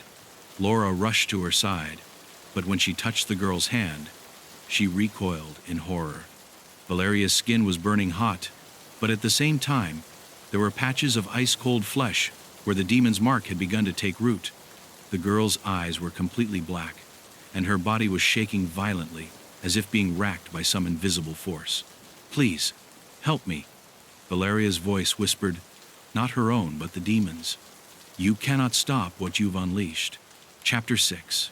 The Corruption of the Soul. The weight of the discovery began to take its toll on Laura. Every hour spent in the hospital room with Valeria felt like a lifetime. It was as though the very air around the girl was filled with something poisonous, something that seeped into Laura's mind and soul. She could no longer dismiss the unsettling feeling that clung to her skin every time she left Valeria's side. It was as if the darkness within the child was beginning to follow her, to whisper to her in her dreams and waking moments. And worse, Laura couldn't escape the feeling that she too was being marked by the demon's influence. For days, Laura barely slept. Every time she closed her eyes, the same images flooded her mind, visions of flames rising from the earth, swallowing everything in their path. She would see Valeria's face, twisted and contorted with pain, her body writhing in a way that was unnatural. Sometimes, the girl would look at her with those black, abyssal eyes, and for a fleeting moment, Laura would swear she saw something dark and ancient lurking within them, something that was calling to her, something that wanted her to join it. One night, as Laura sat in the sterile hospital room, reviewing her notes on the ritual and the ancient texts she had uncovered, she felt a strange sensation wash over her. It started as a faint tremor in the air, almost imperceptible, but then it grew stronger, like a pressure pressing down on her chest. She could hear the whispering again, faint but distinct. At first, it was just a murmur, but then, as if beckoned by her fear, the voice grew louder. The words were incomprehensible, but Laura could make out the cadence. It was a language she hadn't heard before, but it felt ancient, older than time itself. Her hands shook as she tried to focus on the pages in front of her, but it was impossible. The whispers were getting louder, swirling around her like a storm, pushing in on her thoughts. Laura tried to ignore it, but then, in the corner of her eye, she saw something move. A shadow, just at the edge of the room, where the light didn't quite reach. She jerked her head to look, but there was nothing there. Her breath came in shallow gasps as her mind raced. Could it be the demon? Could it be Azazel, reaching out from Valeria's body, trying to claim her as well? As the days wore on, Laura became increasingly withdrawn. The pressure was mounting. She found herself unable to shake the sense of being watched, of being haunted. Every creak in the old hospital building, every flicker of the lights, every rustle of the curtains felt like a threat. She had always prided herself on her ability to stay calm, to maintain control in even the most harrowing of circumstances. But now, she felt like she was losing herself. She couldn't focus. She couldn't think clearly. It was as if the demon was pulling at the threads of her sanity, slowly unraveling her from the inside. At times, when she looked into Valeria's eyes, she would catch a glimpse of something dark, something far beyond the child's innocent gaze. It wasn't just the demon looking at her anymore. It was the demon speaking to her. And in those moments, Laura could hear the voice, distant but unmistakable. "You will join us, Laura. You will be one of us. There is no escape." The weight of those words haunted her. They weren't just threats. They were promises, chilling in their certainty. It was as if the demon already knew the truth that Laura was already slipping, that the very act of investigating Valeria's curse had already marked her as its next victim. Every moment spent near the girl was a moment closer to losing herself, to falling under Azazel's control. Yet, despite the terror that gripped her heart, Laura couldn't stop. She couldn't walk away. The thought of leaving Valeria, of abandoning the girl to the demon's will, was worse than facing the horror head-on. And it was becoming clearer by the day that Valeria was fighting back. The girl had begun to show signs of resistance, faint, subtle changes in her behavior that suggested she wasn't entirely consumed by the demon. Her fits were less frequent, and for brief moments, Laura would catch a glimpse of the child she once was, scared and lost, begging for help. The problem, however, was that the demon was growing stronger. With every passing day, its hold over Valeria tightened, and the child's resistance seemed weaker. One evening, when the storm outside raged as if to mirror the turmoil inside, Laura found herself once again at Valeria's bedside. The girl's body was trembling violently, and her eyes were open, but there was no recognition in them. Only the deep black void of the demon stared back at her. As Laura reached out to comfort her, the room suddenly dropped in temperature, and the whispers returned, this time louder, more insistent. "You're too late?" The voice hissed through Valeria's lips, the words thick with malice. "You think you can save her, but the girl is already mine. She belongs to Azazel. You can't save her. You can't save yourself." Laura stumbled back, her heart racing. She had heard this before, but this time it was different. The voice was not just Valeria's. It was Azazel, speaking directly to her, mocking her attempts to fight back. As if to emphasize the demon's power, the room suddenly darkened, the shadows seeming to creep in from all corners. The air grew thick, suffocating, and the lights above flickered violently before going out completely. In the pitch-black room, Laura felt something cold and wet slither across her skin. She gasped, her breath hitching in her throat. It was as though the very walls were closing in on her, pressing down on her with an unnatural force. She could feel the weight of the demon's presence, thick and suffocating, almost like a physical mass. The whispers grew louder, and she could hear her name again, this time coming from all directions. "Laura! Laura!" She clutched her head in her hands, trying to block out the voices. But they kept coming, relentless. It was too much. Her mind was crumbling under the pressure. And then, as if in response to her breaking point, the voices stopped. The room fell silent. For a moment, Laura thought she might be free. But when she looked down, she saw the unmistakable marks on her hands black. Intricate symbols that hadn't been there before. The demon had marked her. "There is no escape, Laura Torres. You belong to Azazel now," the voice whispered once more, the words filling her mind, seeping into her very soul. Chapter 7. The inner struggle Laura had never imagined she would find herself so close to the precipice of madness. The marks on her hands burned like they were alive, as if the demon's power had begun to sink into her very flesh. Every step she took felt heavier, as though the weight of her own thoughts was being controlled by something far more ancient than she could comprehend. Her vision blurred, and she found herself constantly on edge. But amid this growing darkness, a new and unexpected change began to take place within Valeria. For days, the girl had seemed like nothing more than an empty vessel, possessed completely by Azazel. Valeria's body would contort violently during the night, her mouth speaking in guttural tones that were alien to the human tongue. But now, as Laura observed her, there were moments of resistance, small flashes of the child's true spirit trying to break through. During one of Valeria's fits, when the demon raged inside her, Laura noticed something remarkable. For the first time, Valeria's eyes flickered not black, but a faint, familiar brown.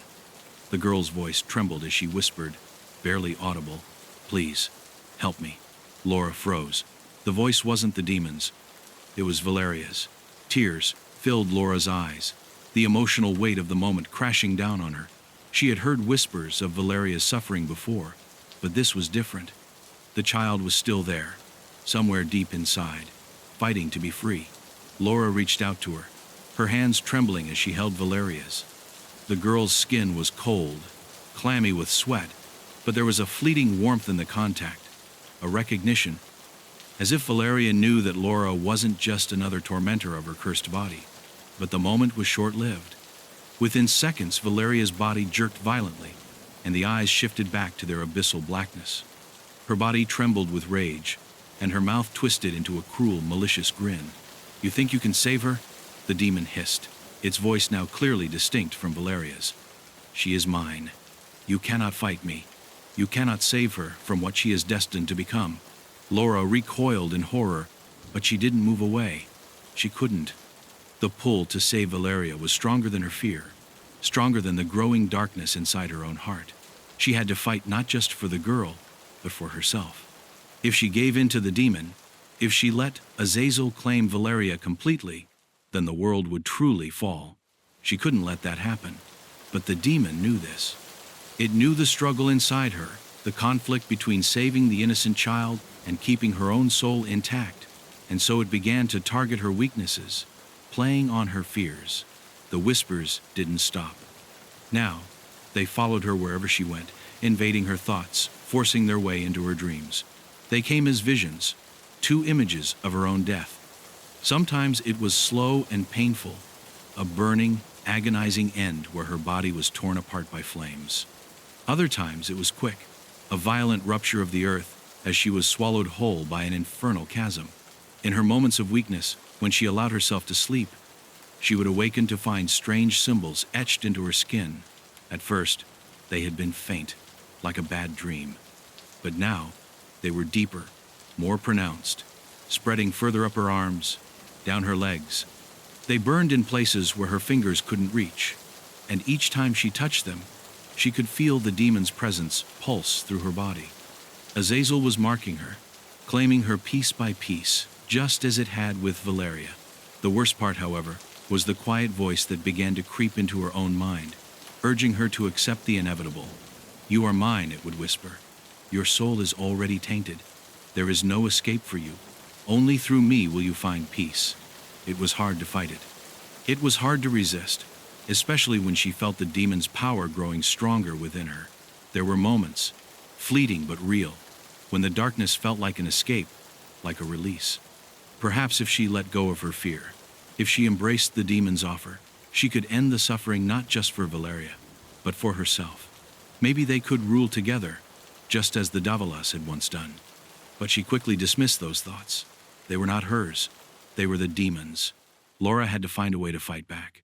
But as she watched Valeria twist and scream in agony, her tiny body racked with spasms, Laura was unsure whether she was even fighting the right battle anymore. Was Valeria even capable of breaking free from Azazel's grip? Could the girl be saved, or was she simply a tool in the demon's plan to bring about destruction? In a moment of desperation, Laura turned to the ancient texts again, searching for anything that might help. But the words blurred before her eyes, the text unreadable in the face of the growing pressure in her mind. That's when she realized something that chilled her to the bone. She had stopped seeing the text. The words she had been so intent on understanding were now slipping away from her, as if the demon had begun to warp her perception itself. She slammed the book shut, her hands trembling. She couldn't let herself lose control. She couldn't fall into the demon's trap, but it was too late. The mark on her skin had spread further, the symbols now resembling ancient sigils of binding and domination. The pull to surrender to the demon's will was becoming irresistible. Her body was becoming the vessel of his power, slowly, imperceptibly, but with absolute certainty. In the midst of this darkness, a single thought kept Laura grounded. Valeria. The girl was still fighting, still showing signs of hope. There was a chance, a slim chance, but a chance nonetheless that she could break free. And if Valeria could fight, maybe Laura could too. But time was running out. Every day the demon grew stronger, both within Valeria and in her own soul. Soon, she feared it would be too late for either of them. Chapter 8. The Return of Evil. The air in the hospital room was thick with an unnatural stillness, as if the very atmosphere was holding its breath, waiting for something horrific to occur. Valeria lay in her bed, her small body seemingly still, but Laura could feel the suffocating presence of the demon in every corner of the room. The whispers had become louder, more insistent, and every time Laura turned away from the girl, she felt the weight of those black eyes watching her from the shadows. It had happened. The demon had fully taken hold of Valeria. For days, the girl had fought with everything she had, her soul a battlefield. But now, as Laura watched her, she could see it. There was no longer any trace of the innocent child who had once sought comfort in her arms.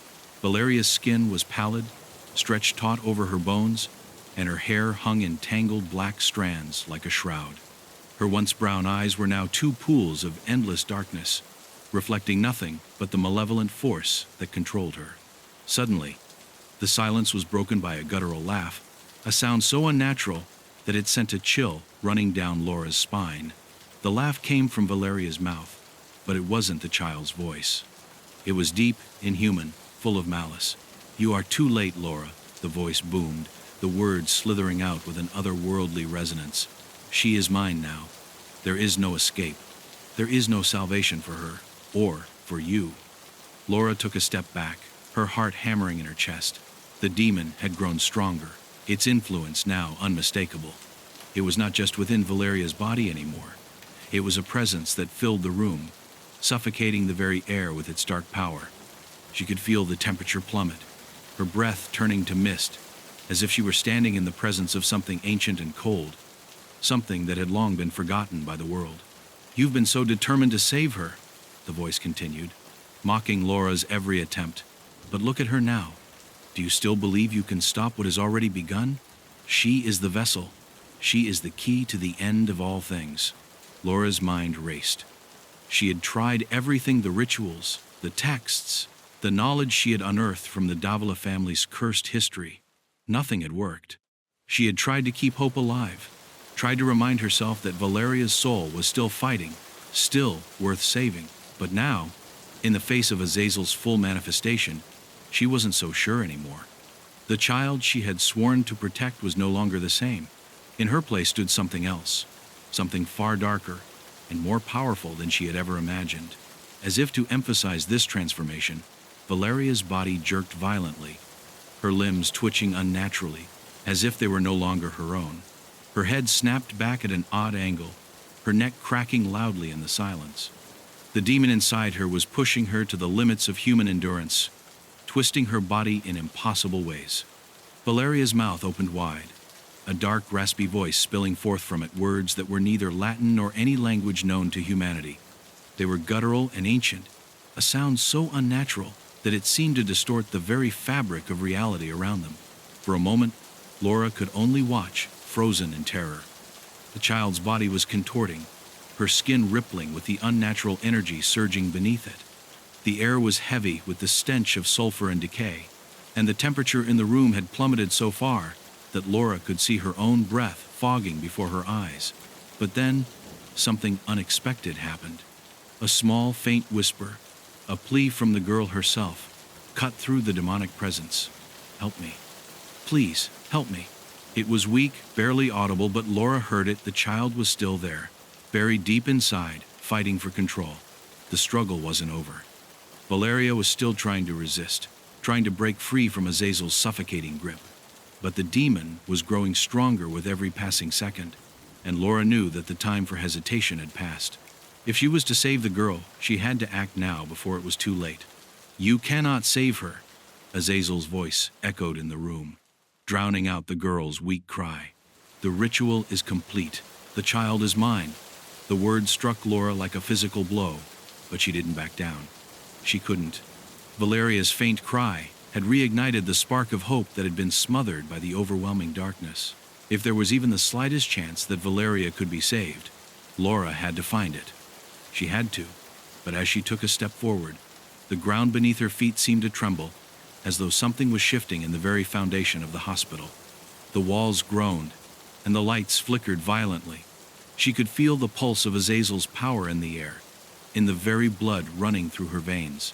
The demon was feeding on her fear, on her doubt, growing stronger with every passing moment. Valeria's body jerked again, her eyes rolling back into her head, as if the demon was preparing to fully take control. The girl's mouth opened wide once more, and for a moment, Laura thought she saw something behind her eyes, something human.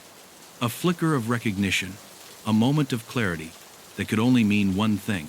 Valeria was still alive inside. But how much longer could she hold out? How much longer would the demon allow her to fight before it consumed her entirely?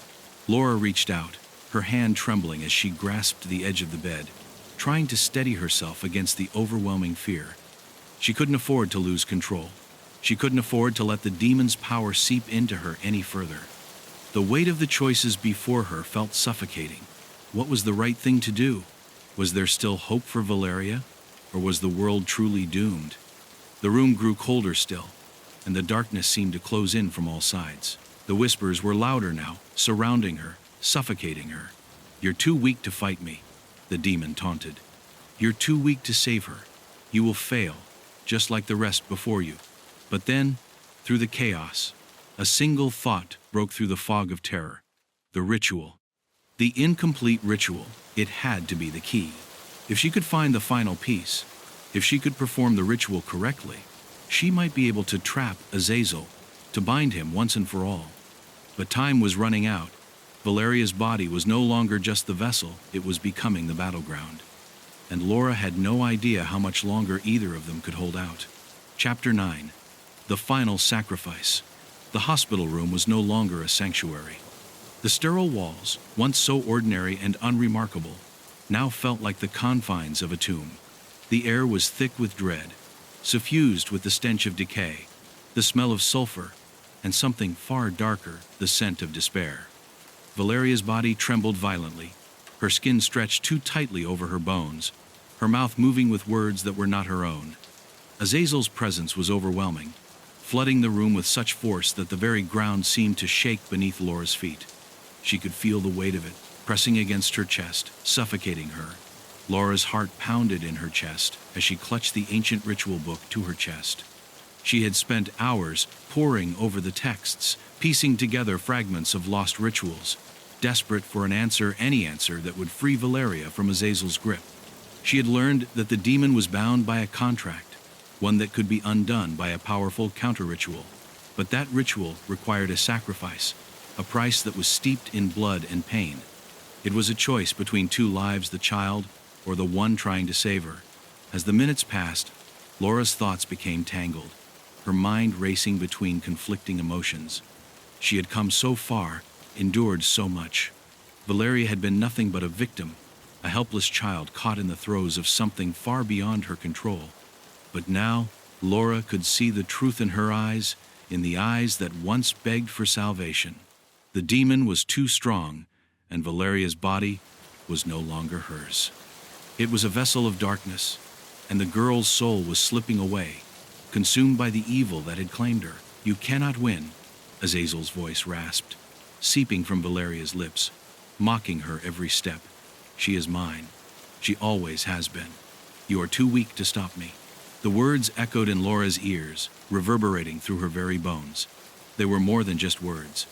They were a truth she had been fighting against for so long. Valeria had been born into a bloodline marked by this curse. The Davalas had made their pact with the demons centuries ago, and it had come full circle, with the child as its final instrument of destruction. Laura wasn't just trying to save Valeria, she was fighting the very essence of the world's end. In the pit of her stomach, Laura felt the pull of the demon's power. She was already marked, already claimed. The sigils on her skin had spread, crawling up her arms, wrapping around her neck, constricting like chains. It was only a matter of time before the demon's power consumed her completely. But still, the thought of abandoning Valeria, of leaving the child to the demon's mercy, was unbearable. The little girl's desperate cries haunted her, and in those moments, Laura could still see the flicker of humanity deep within her eyes. Laura's fingers trembled as she opened the ritual book again, scanning the final pages. The words seemed to blur before her eyes, as if the very pages themselves were fighting against her. The final step of the ritual required the sacrifice of someone to bind Azazel back into the hellish prison from which he had come. The cost was steep, a life, a soul. The ritual's power could only be completed by taking what was most precious. The question was, which life would it be? There was no time left. Valeria's body spasmed again, her head jerking to the side as her mouth stretched open in an unnatural angle. Azazel's laughter filled the room, cold and cruel. Do it! You know what you must do. You cannot save her. You cannot save yourself. Laura's breath caught in her throat. The demon was right. The ritual required a death that would sever the connection between Valeria and Azazel. But the ritual didn't specify whose death it would be. There was no clear path, no instruction on how to choose between the two lives. Valeria's innocence, her humanity, was slipping away with each passing second, and yet Laura could feel the demon's influence growing stronger within herself. The power was there, right beneath the surface, ready to take hold. Her hands shook as she clutched the book tighter. The child was suffering. Valeria had fought so hard, and yet Laura had watched her body twist and break under Azazel's wrath. If she allowed the demon to continue, if she failed to act, the world would fall to darkness. The very fabric of reality would tear apart as Azazel would be unleashed, a force too powerful to be contained. Yet if she completed the ritual, if she chose the sacrifice, Valeria's soul would be lost forever. The child would be freed, but the cost would be unimaginable. Please, Valeria whispered weakly, her voice breaking through the demonic storm. Please, help me. I don't want to be like this. Those words were the final straw. They pierced through Laura's heart like a blade. The choice became clear. But how could she make it? How could she choose one life over the other? How could she choose to let the child suffer or allow herself to be consumed by the demon? The ritual called for a blood offering her own blood. Laura's breath caught in her throat as the realization hit her like a thunderclap. The sacrifice was her. She had been marked. The demon's influence had already bound her to this fate, and now she was the one who would pay the price. You see, Laura? Azazel's voice whispered in her ear, thick with triumph. It always comes down to this. You never had a chance. With trembling hands, Laura placed her palm over the ritual's final symbol in the book. The sigil glowed with a sickly green light, and she felt the power within it surge into her veins. The blood that she had willingly shed in the past, the blood that had marked her, began to burn, to pulse with the power of Azazel. But as it did, Laura felt a clarity, a moment of absolute understanding. She was not just offering her life, she was offering her soul, her very essence, to sever the connection that had been made long ago. It would bind Azazel, trapping him in the depths of hell once more. But to do so, she would have to forfeit everything. With a final desperate breath, Laura closed her eyes and whispered the incantation. The room shook violently, and the walls cracked as if the very universe was being torn apart. Valeria's body arched as though in agony, her eyes flashing with a mixture of horror and something else, something like relief. Then, with a scream that could shatter the heavens, the ritual reached its climax. In that final moment, Laura knew there would be no returning from this. Whatever happened next, she had given everything for the child, for Valeria. Chapter 10. The sealed fate. The earth itself seemed to tremble as the last syllable of the incantation left Laura's lips. Time slowed, and for a moment, everything became silent, an unnatural stillness that hung in the air like a thick fog. Laura's hands, still trembling from the power that surged through them, lowered slowly to her sides. She felt the heat of the ritual burning through her veins, an intense, searing fire that threatened to consume her entirely. The demon's presence, once suffocating and all-encompassing, began to pull back, like the last dying breaths of a beast, retreating into the shadows. Valeria's body spazzed once more, her mouth opening in a grotesque shriek as her eyes rolled back into her skull. For a fleeting moment, Laura thought she saw a flash of humanity, a flicker of the child that had once been, a final, desperate plea for salvation. Then, with an excruciating crack, her body collapsed limp onto the bed. The room seemed to pulse with an eerie energy, and the darkness that had swallowed the child for so long began to dissipate, like smoke lifting from the earth after a storm. But the battle wasn't over yet. Laura collapsed to her knees, exhausted, her breath shallow and ragged. The power of the ritual had drained her, and now she could feel it, the demon's curse, still clinging to her like a heavy shroud. Her skin burned where the sigils had once been etched into her flesh, but now those marks were fading, retreating into her skin, leaving only the faintest traces of their existence. The room was still dark, but the overwhelming presence of Azazel was no longer there. It had been sealed, for now at least. As the last vestiges of Azazel's influence faded from Valeria's body, the child's chest rose and fell in a shallow, ragged breath. Laura blinked, her vision swimming, and for a brief, fragile moment, she thought she had failed.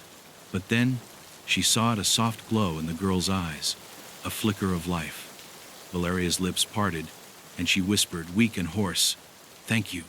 Laura's heart clenched in her chest. She collapsed beside the girl, her hands shaking as she reached out to touch Valeria's cold skin. The child's pulse was weak, but it was there. She was alive.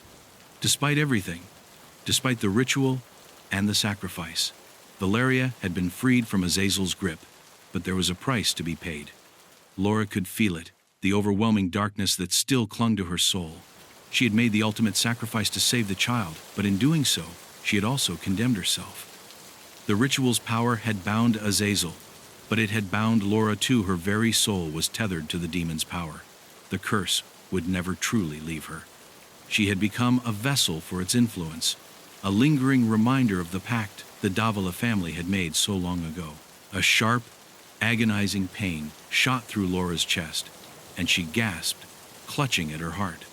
The darkness within her began to stir once more, a cold, insidious presence that began to take root deep inside her soul. Her vision blurred, and she felt a pressure building in her mind, a force pushing against her will. Azazel had been sealed, yes, but the ritual had not come without consequences. Laura's body was no longer entirely her own. She was the keeper of the demon's power. The sacrifice she had made had not been enough to destroy it, only to contain it. For a moment, Laura felt the overwhelming urge to flee, to escape the suffocating weight of her own choices, but she knew there was nowhere to run. The ritual had done its work. Azazel was bound, but Laura was now the anchor that held him in place. The demon's influence was a constant presence, lurking just beneath her thoughts, ready to take over when her guard was down. She could already feel its whispers, cold and faint, creeping into her consciousness. Valeria stirred beside her, her eyes fluttering open with a confused, disoriented expression. Where am I?" she whispered, her voice weak but full of life. Laura's heart skipped a beat. She forced a smile, though it felt like the effort took all her remaining strength. "You're safe," she whispered hoarsely, her voice cracking. "You're free, Valeria. You're free from him." The child blinked, as if trying to understand, and then, slowly, her gaze fell on Laura's face. The look in Valeria's eyes was filled with gratitude, but also with something else, something that Laura couldn't quite name. It was as if the child understood, on some deep, instinctual level, the cost of her freedom. "I'm sorry," Valeria said softly, her voice trembling. I didn't want to be like that. I didn't want to hurt anyone. Tears welled in Laura's eyes, though she refused to let them fall. You didn't choose this, Valeria. None of this was your fault. For a moment, the two of them simply sat in the silence, the weight of the moment pressing down on them both. The world outside had no idea what had just transpired in this room. The darkness had been stopped for now, but Laura knew that the demon's influence would never truly fade. It would linger, haunting her thoughts, every step she took, every breath she drew. The curse of the Davalis had claimed her as its final toll, and yet, as Valeria's small hand reached out to grasp hers, Laura knew there was something worth fighting for. The child's life, her future, it was something that the darkness could not take away. Valeria had been freed from Azazel, and though Laura's battle was far from over, she would continue to protect her. Thank you, Valeria whispered again, her voice filled with a fragile hope. Thank you for saving me. Laura held her hand tightly, her heart breaking in ways she hadn't thought possible. The demon had been sealed away, but the scars it had left behind would never fade. Still, in the quiet of the room, with Valeria's hand in hers, Laura knew that she had done the right thing, even if it had cost her everything. The door to the hospital room opened with a soft creak, and in the distance, the faint sound of sirens began to grow louder. They would be coming soon, the authorities, to take Valeria into their care, to provide her with the help she needed to rebuild her life. But for Laura, there would be no such salvation. The demon's mark would remain with her forever. She had given everything, and in the end, she had saved the one thing that mattered, the Shadow Man. Chapter 1. The first encounter, the city of Rio Verde, was quiet that morning, as if holding its breath. The park, usually bustling with joggers and children playing, was eerily empty.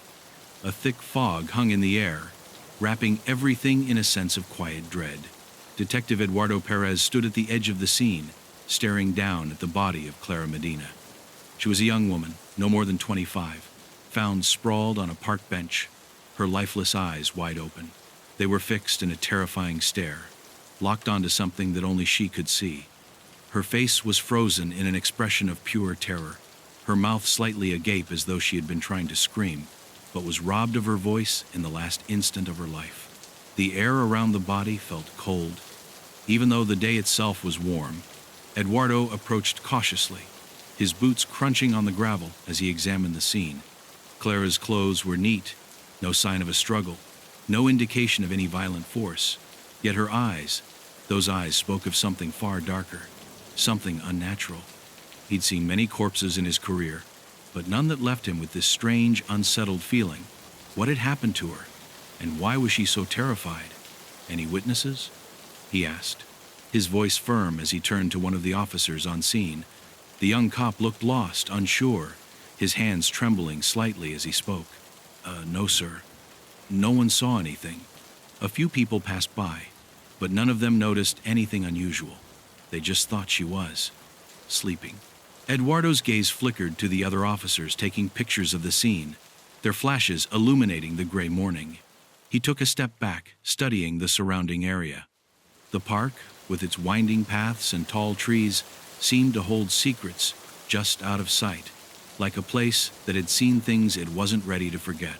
There was something else that bothered him, something he couldn't quite put his finger on.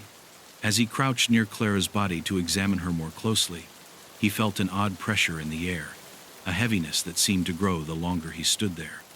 His hand brushed against the back of his neck, the hairs standing up.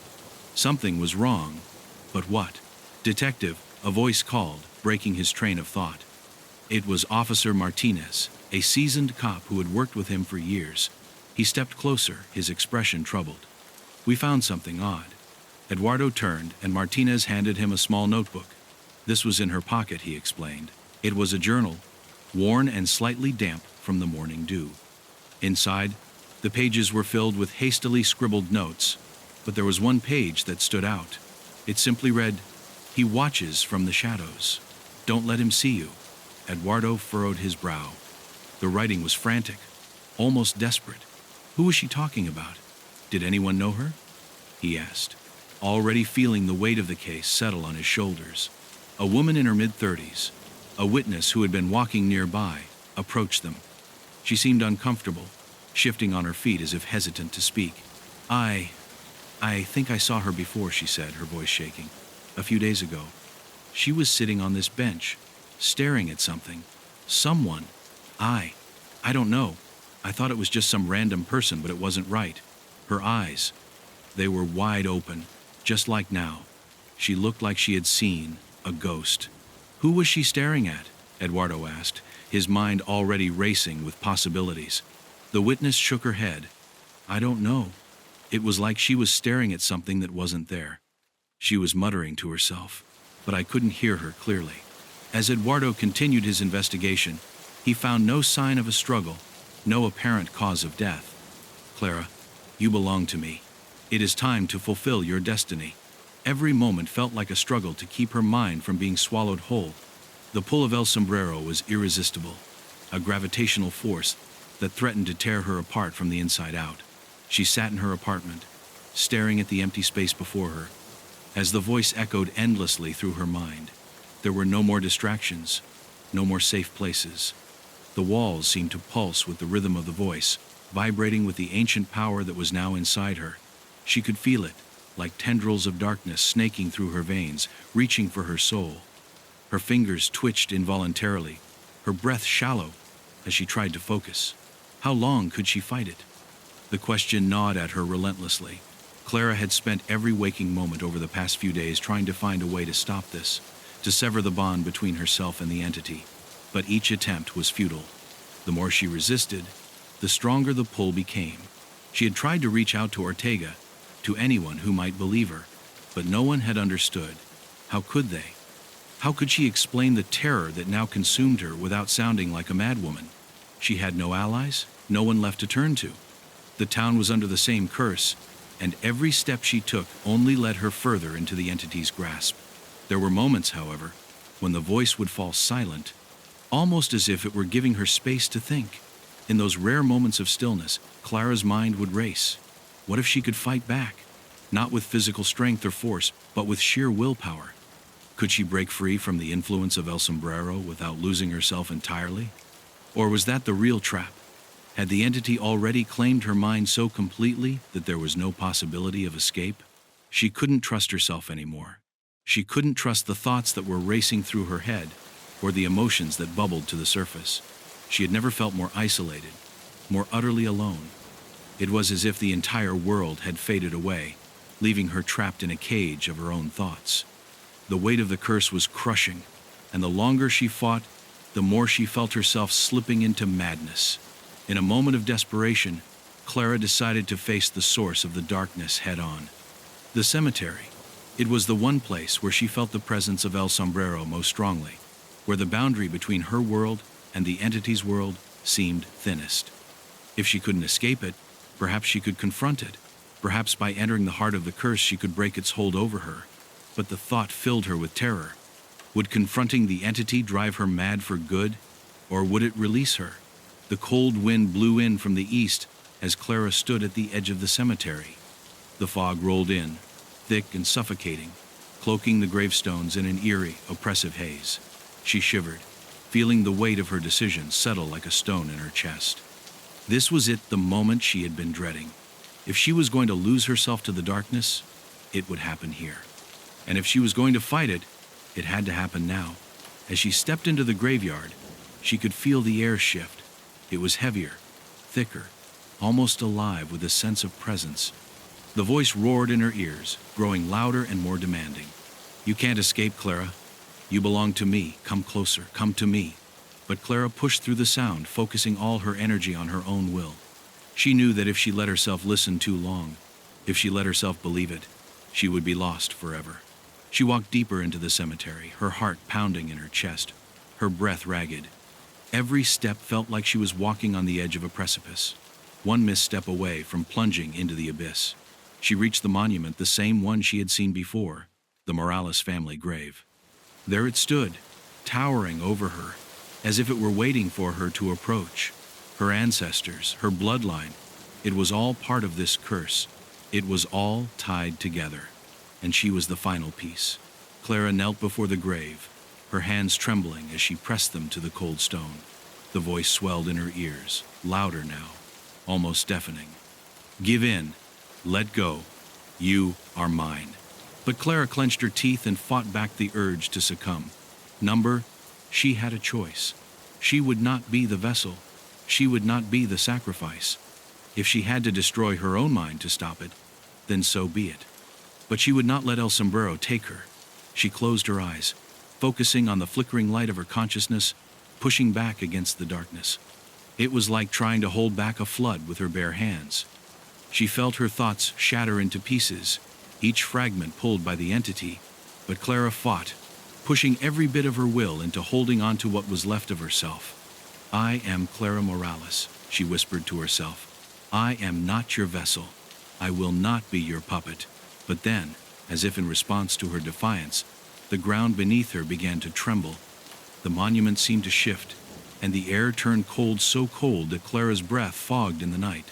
The voice came again, now a deep, guttural growl, its presence more tangible than ever. You cannot defy me, Clara. You cannot defeat what you are. You are mine. Clara screamed, her mind fracturing under the weight of the entity's power. But in that scream, she felt something snap, something inside her broke free. She realized with sudden clarity that this was the final test. The entity was trying to make her doubt herself, to make her surrender, but she was not its victim. She could still fight. She could still win. She had to. For the town. For herself. Chapter 8. The Entity Awakens. The night that followed Clara's confrontation in the cemetery felt different, charged with an oppressive energy that hummed in the air. It was as if the entire town had held its breath, waiting for something.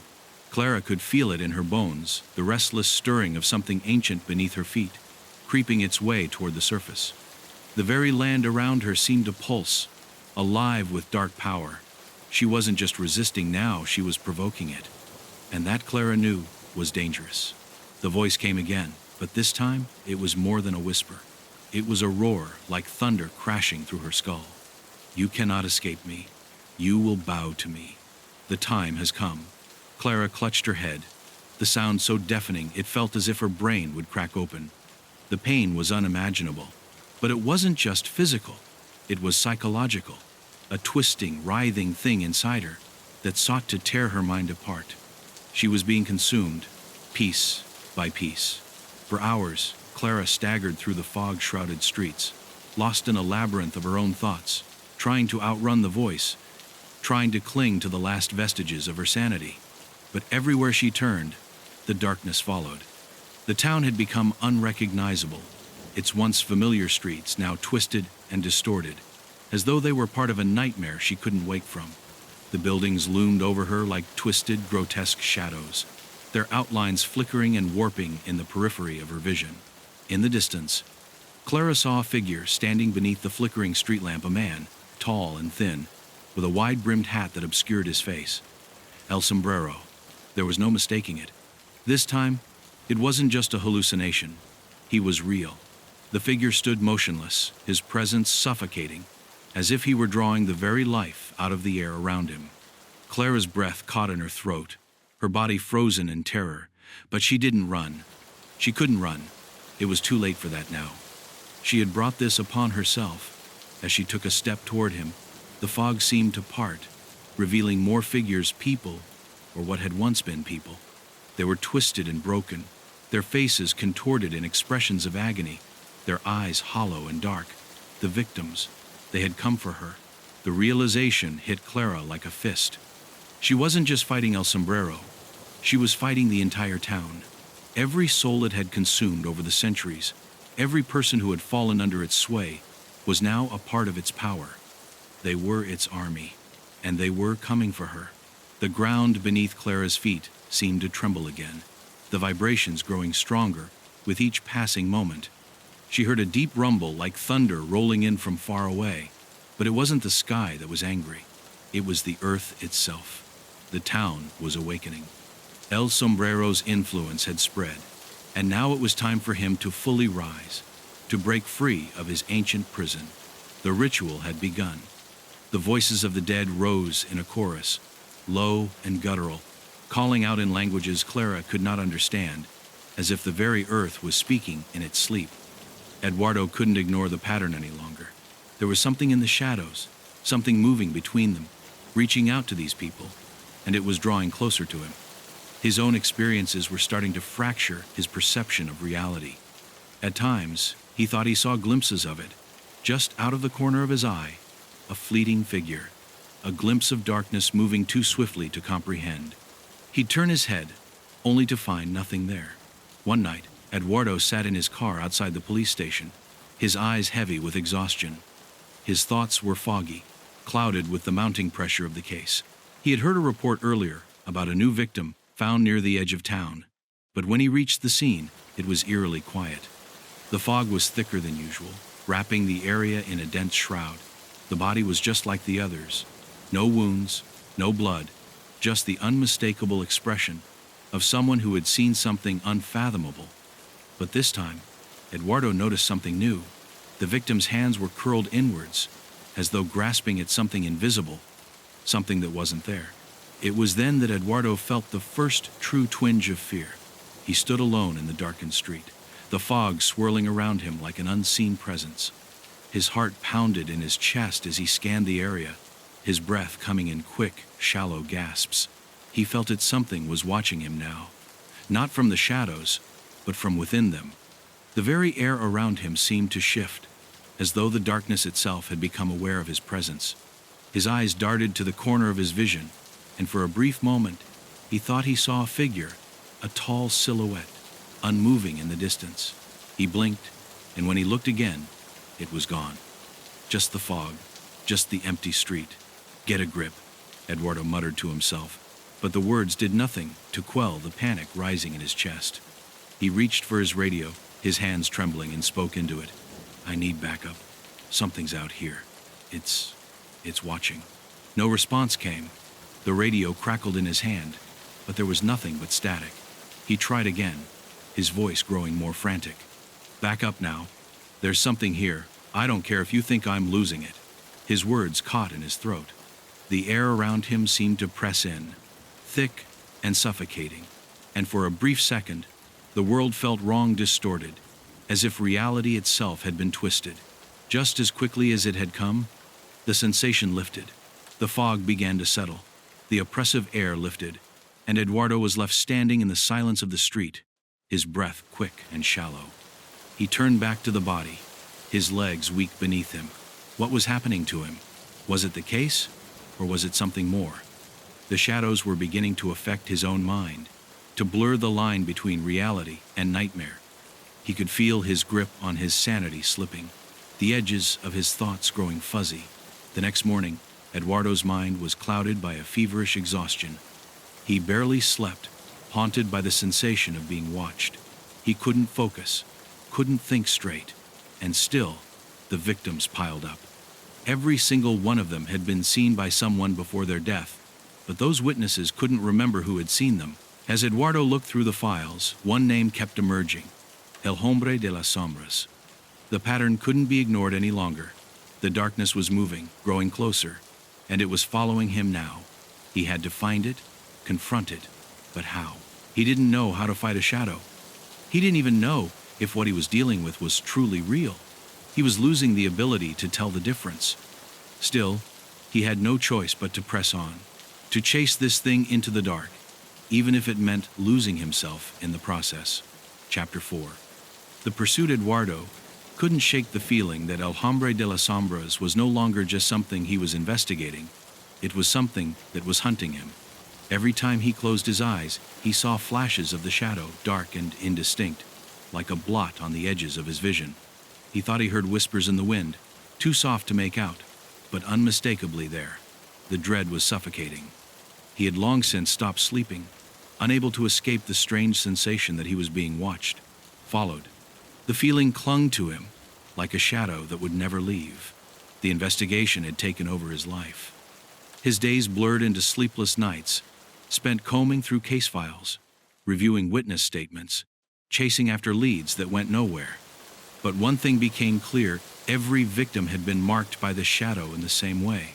And now, Eduardo was marked too. It was as if the creature had set its sights on him, stalking him from the periphery of his mind, waiting for the moment when he would slip up. He could feel the darkness gathering around him, pressing in, but whenever he tried to confront it, it was gone. Always just out of reach.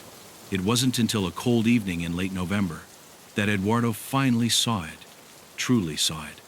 He had been walking home after another long day, his mind clouded with exhaustion, when a strange feeling washed over him. It was the same sensation he had experienced at the crime scenes, that feeling of being observed from the corners of the world. But this time, it was more intense, more urgent.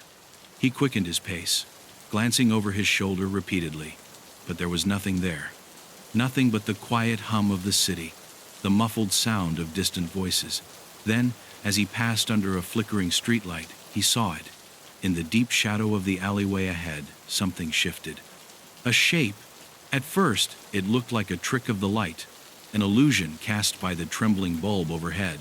But Eduardo knew better. He had felt it. He had heard the whispers. His blood ran cold as he stepped forward, drawn to the darkness like a moth to a flame. But the moment he stepped into the alley, the figure was gone. Nothing but the empty street and the quiet rustling of the wind. His breath came in ragged gasps. Eduardo stood frozen, unable to move, his eyes scanning the alleyway. There was nothing there, nothing at all but the chill in the air, the oppressive weight of something lurking just beyond his vision. He turned quickly, half expecting to see the figure standing right behind him. But once again, there was nothing, just the empty street. He started to run, his feet pounding the pavement, but the feeling of being hunted wouldn't let up. He looked over his shoulder, and for just a split second, he thought he saw a figure in the corner of his eye, standing motionless in the shadows. The moment he turned his head fully, it was gone. The figure had disappeared as quickly as it had appeared. Eduardo's pulse quickened. He couldn't outrun this. He couldn't escape it. El hombre de las sombras was following him, circling him like a predator, waiting for the right moment to strike.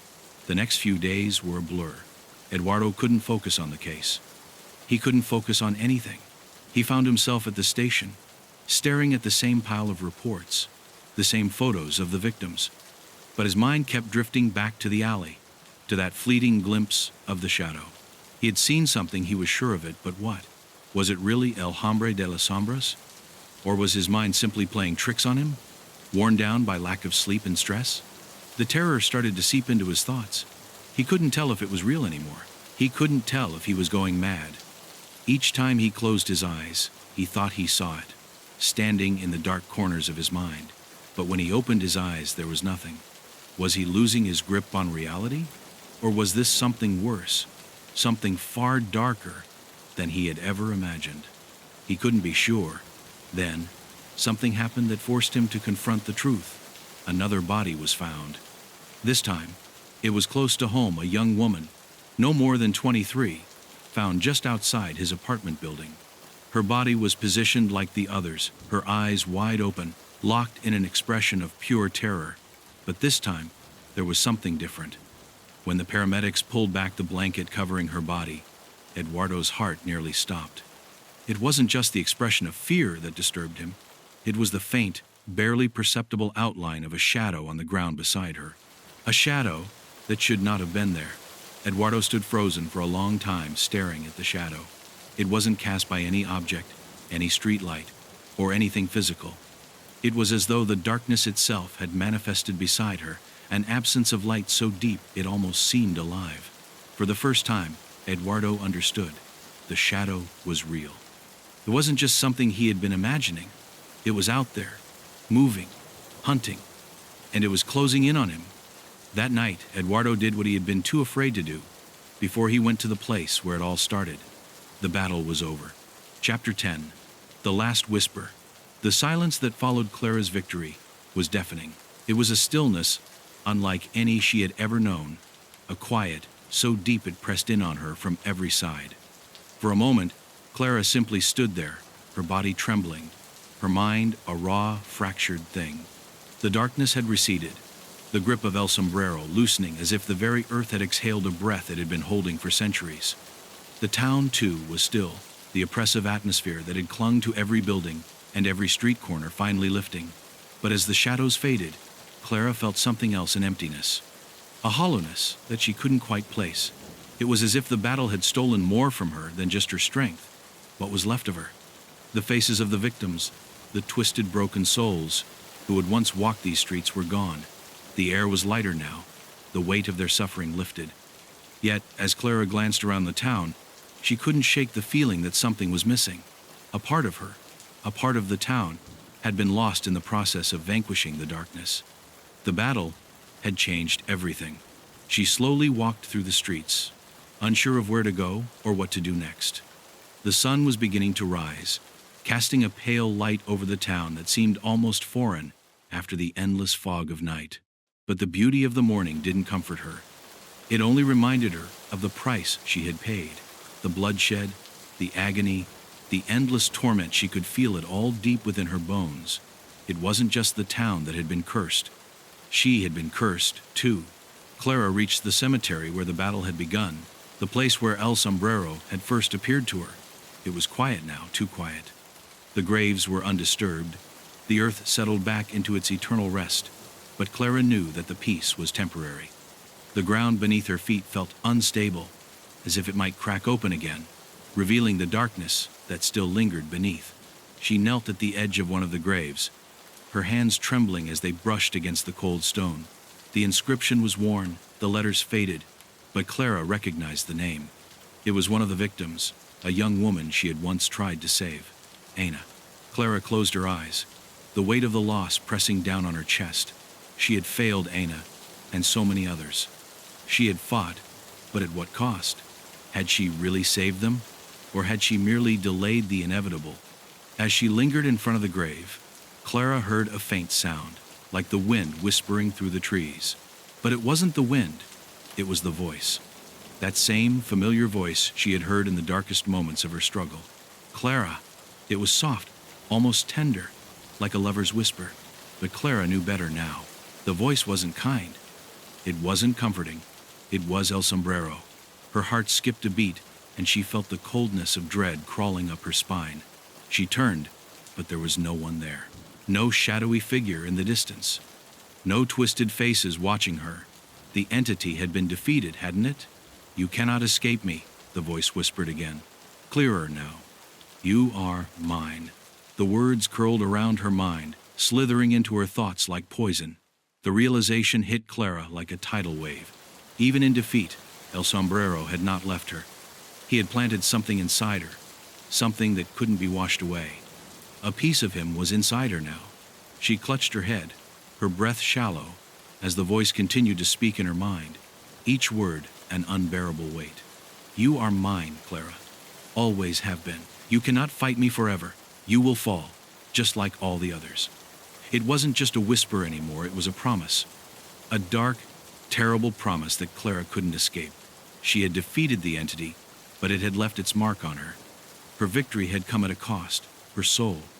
Clara stumbled backward, her hands pressing against her ears, as if trying to block out the voice, but it was no use. It was inside her, a part of her.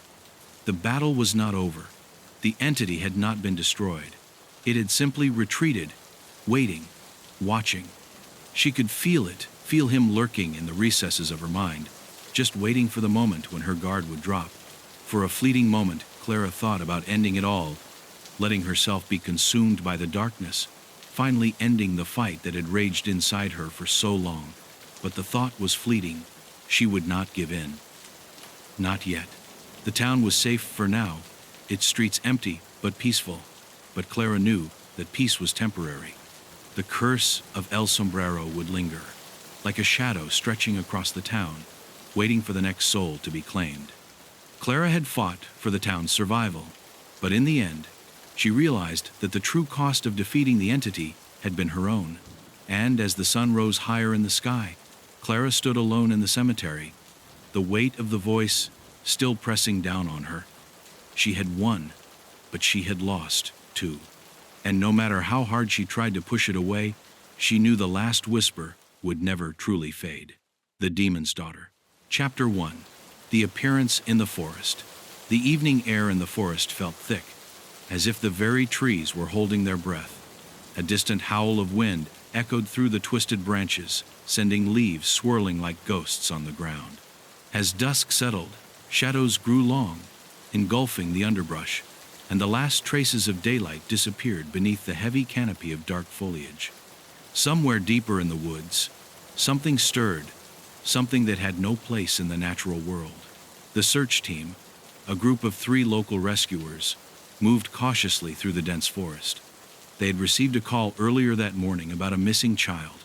A small girl named Valeria had been last seen playing near the old San Pedro church on the outskirts of town. The church, abandoned and decaying, had been the subject of many dark rumors, tales of hauntings and evil whispers passed down through generations. But the team didn't have time for such superstitions. They were there for the girl. Hours had passed since the last reported sighting, and now the air was growing colder with the impending nightfall. The rescuers had been combing the woods for over an hour, their flashlights barely cutting through the darkness. The forest, known for its eerie silence, seemed to be holding something back, a presence that tugged at the edges of their awareness. It was then that they found her. Lying motionless on the damp ground, a pale figure appeared in the weak light of their torches. At first they thought she was just another child lost to the wilderness, asleep or unconscious. But when they approached her, their breath caught in their throats. It was the marks on her body that shocked them, the most dark, twisted symbols carved into her skin like a grotesque, cruel brand. Some were jagged, like scars made by fire, while others looked like foreign runes, ancient and incomprehensible. Blood, but not all of it hers, stained her clothes and the ground around her. The rescuers quickly knelt to check for a pulse, and one of them gasped in relief as they felt the faint beat of her heart. But it was the child's eyes that froze them. They were wide open, yet unseeing, glazed over with a hollow emptiness that sent a chill down their spines. She wasn't unconscious. She was lost in a deep, vacant stare, as if her soul had wandered far beyond her body. And that's when the unease began to settle in. Valeria, one of the rescuers called, reaching out to gently shake her, trying to rouse her from whatever trance she was in. The girl didn't respond. Her lips barely moved, but her eyes flickered, and for a brief moment, the rescuers could have sworn they saw something dark behind them, something watching them from the shadows. The air seemed to thicken, making it harder to breathe. And then, just as quickly, it passed. With growing urgency, they lifted the girl and made their way back to the makeshift medical center at the edge of the woods. As they carried her, the symbols on her skin began to change. Some of the marks faded, only to be replaced by new ones, deeper, darker, as though they were being burned into her flesh from the inside out. The rescuers exchanged nervous glances but said nothing. They had seen a lot over the years, but nothing like this. By the time they reached the hospital, the marks were no longer visible to the naked eye, as if they had melted into her skin. It came from further down the hallway. His heart pounded in his chest, and the hairs on the back of his neck stood on end. He wasn't alone. Slowly, he turned toward the source of the sound. The darkness ahead of him seemed to thicken, forming an almost solid mass, like it was alive, breathing. Eduardo's mind raced as he took a cautious step forward, his hand trembling as he reached for his flashlight. He flicked it on, the beam slicing through the inky blackness. The light danced over the walls, revealing cracked and crumbling plaster, remnants of broken machinery, and discarded debris. But it wasn't the physical decay that terrified him. It was the unsettling feeling that the building itself was watching him. The flashlight's beam quivered, as if something were pulling at it from the other side of the darkness. And then he saw it. A figure, just out of reach of the light, standing perfectly still. Eduardo's breath caught in his throat.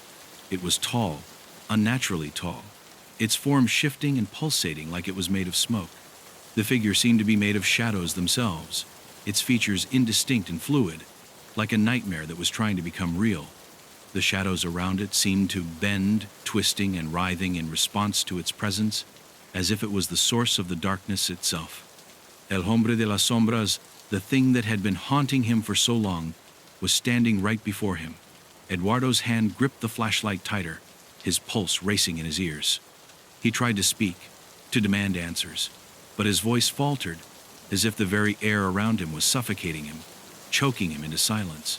The figure didn't move, didn't make a sound. It simply stood there, watching him, as if it had been waiting for this moment, for Eduardo to come to it. The silence stretched on, thick and unbearable. Then, the figure shifted. Not physically, but within the darkness. It seemed to grow larger, its presence consuming the room like a black hole, drawing everything toward it. Eduardo staggered back, his eyes wide with terror, his mind struggling to comprehend what he was seeing. This wasn't just a shadow, it was something far older, far more malevolent. The whispers began, soft at first, then growing louder, surrounding him from every direction. They were coming from the darkness itself. "You shouldn't have come," they seemed to say. "You shouldn't have found us." With a gasp, Eduardo stumbled backward, his flashlight flickering erratically as the whispers clawed at his mind. He could feel them crawling into his thoughts, erasing everything he had ever known, replacing his memories with those of a time long past. This place was forgotten. The whispers continued. This place is where it began. Eduardo's breath caught in his throat. The building wasn't just abandoned, it was a prison for the shadow, for El Hombre de las Sombras. As the truth began to unfurl in his mind, Eduardo's thoughts grew foggy, his legs weakening beneath him. The shadow was not a creature that had appeared by chance. It had been here long before the city was built, long before the first victim had been claimed. The building, this forsaken structure, had been a site of ancient rituals, of dark ceremonies designed to trap souls in the shadow's grip. The shadow was not a mere creature, it was an entity, an ancient being that fed on fear and desperation, and it had been imprisoned here for centuries, hidden from the world. Eduardo's head spun. How was this possible? He had been chasing a ghost, a thing that didn't belong in the real world, something older than the city itself. It wasn't just a force of nature, a monster lurking in the dark. It was a collector of souls, a predator that had learned to manipulate the shadows to trap its prey. And now, it was free. Or had it ever been truly trapped? Had it always been watching, waiting, feeding off the fear of the living? The truth was more horrifying than Eduardo could have ever imagined. The whispers grew louder, drowning out his thoughts, pushing him to the brink of madness. "It wants you," they hissed. "It wants your soul." He could feel the shadow moving closer, enveloping him in its dark embrace. His body trembled with terror, but his legs wouldn't move. His thoughts were consumed by the whispers, by the realization that he had walked into the trap, that he had come to this place to feed the very thing that had been hunting him. There was no escape now. Just as the darkness seemed to swallow him whole, Eduardo's mind fought back. A single, desperate thought pushed its way through the fog. "I have to survive." He staggered forward, breaking free from the oppressive grip of the shadow's influence. His flashlight's beam flickered wildly, but he didn't care. He had to get out. He couldn't let this be the end. With every ounce of strength left in his body, Eduardo turned and ran. He didn't look back. He couldn't. But as he sprinted through the hallways of the building, he could feel the shadow following him, its cold fingers brushing against the back of his neck, its whispers gnawing at his sanity. "It's too late," they said. "It's already inside you." Chapter 7.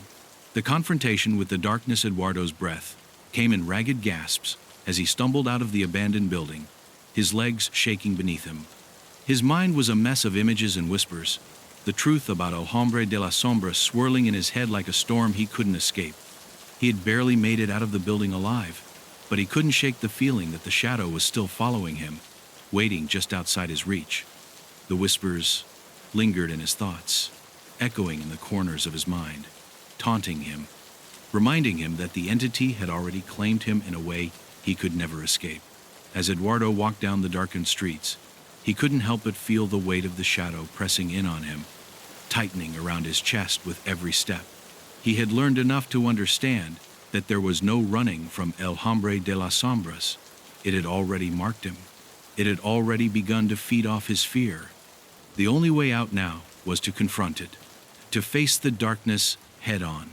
But how could he? How could anyone stand against something so ancient, so powerful? His mind kept drifting back to the abandoned building, the prison that had held the shadow for so long. The place had been a trap, but it was more than that. It had been the source, the birthplace of the shadow's hunger. El Hombre de las Sombras wasn't just a creature of nightmares. It was an entity born from the darkest parts of human history, a being that fed on the fear and despair of lost souls, an ancient force that had found its way into the world through forgotten rituals and curses. And now it was free, and Eduardo was its next victim. His feet led him, almost without thinking, to the old church on the edge of town. It had once been a place of solace, a sanctuary where people came to seek peace. Now, it stood as a crumbling relic of a past long gone. But tonight, it felt like a sanctuary of a different sort, one where he could find the answers he so desperately needed. Eduardo had to understand why the shadow had chosen him. What was it about him that had drawn the entity's attention? And what was he supposed to do now? Inside the church, the air was heavy, thick with the scent of mildew and decay. The once beautiful stained glass windows were shattered, their fragmented pieces littering the floor like broken promises. The pews were overturned, and the altar was dark, untouched by the faint moonlight that managed to slip through the cracks in the roof.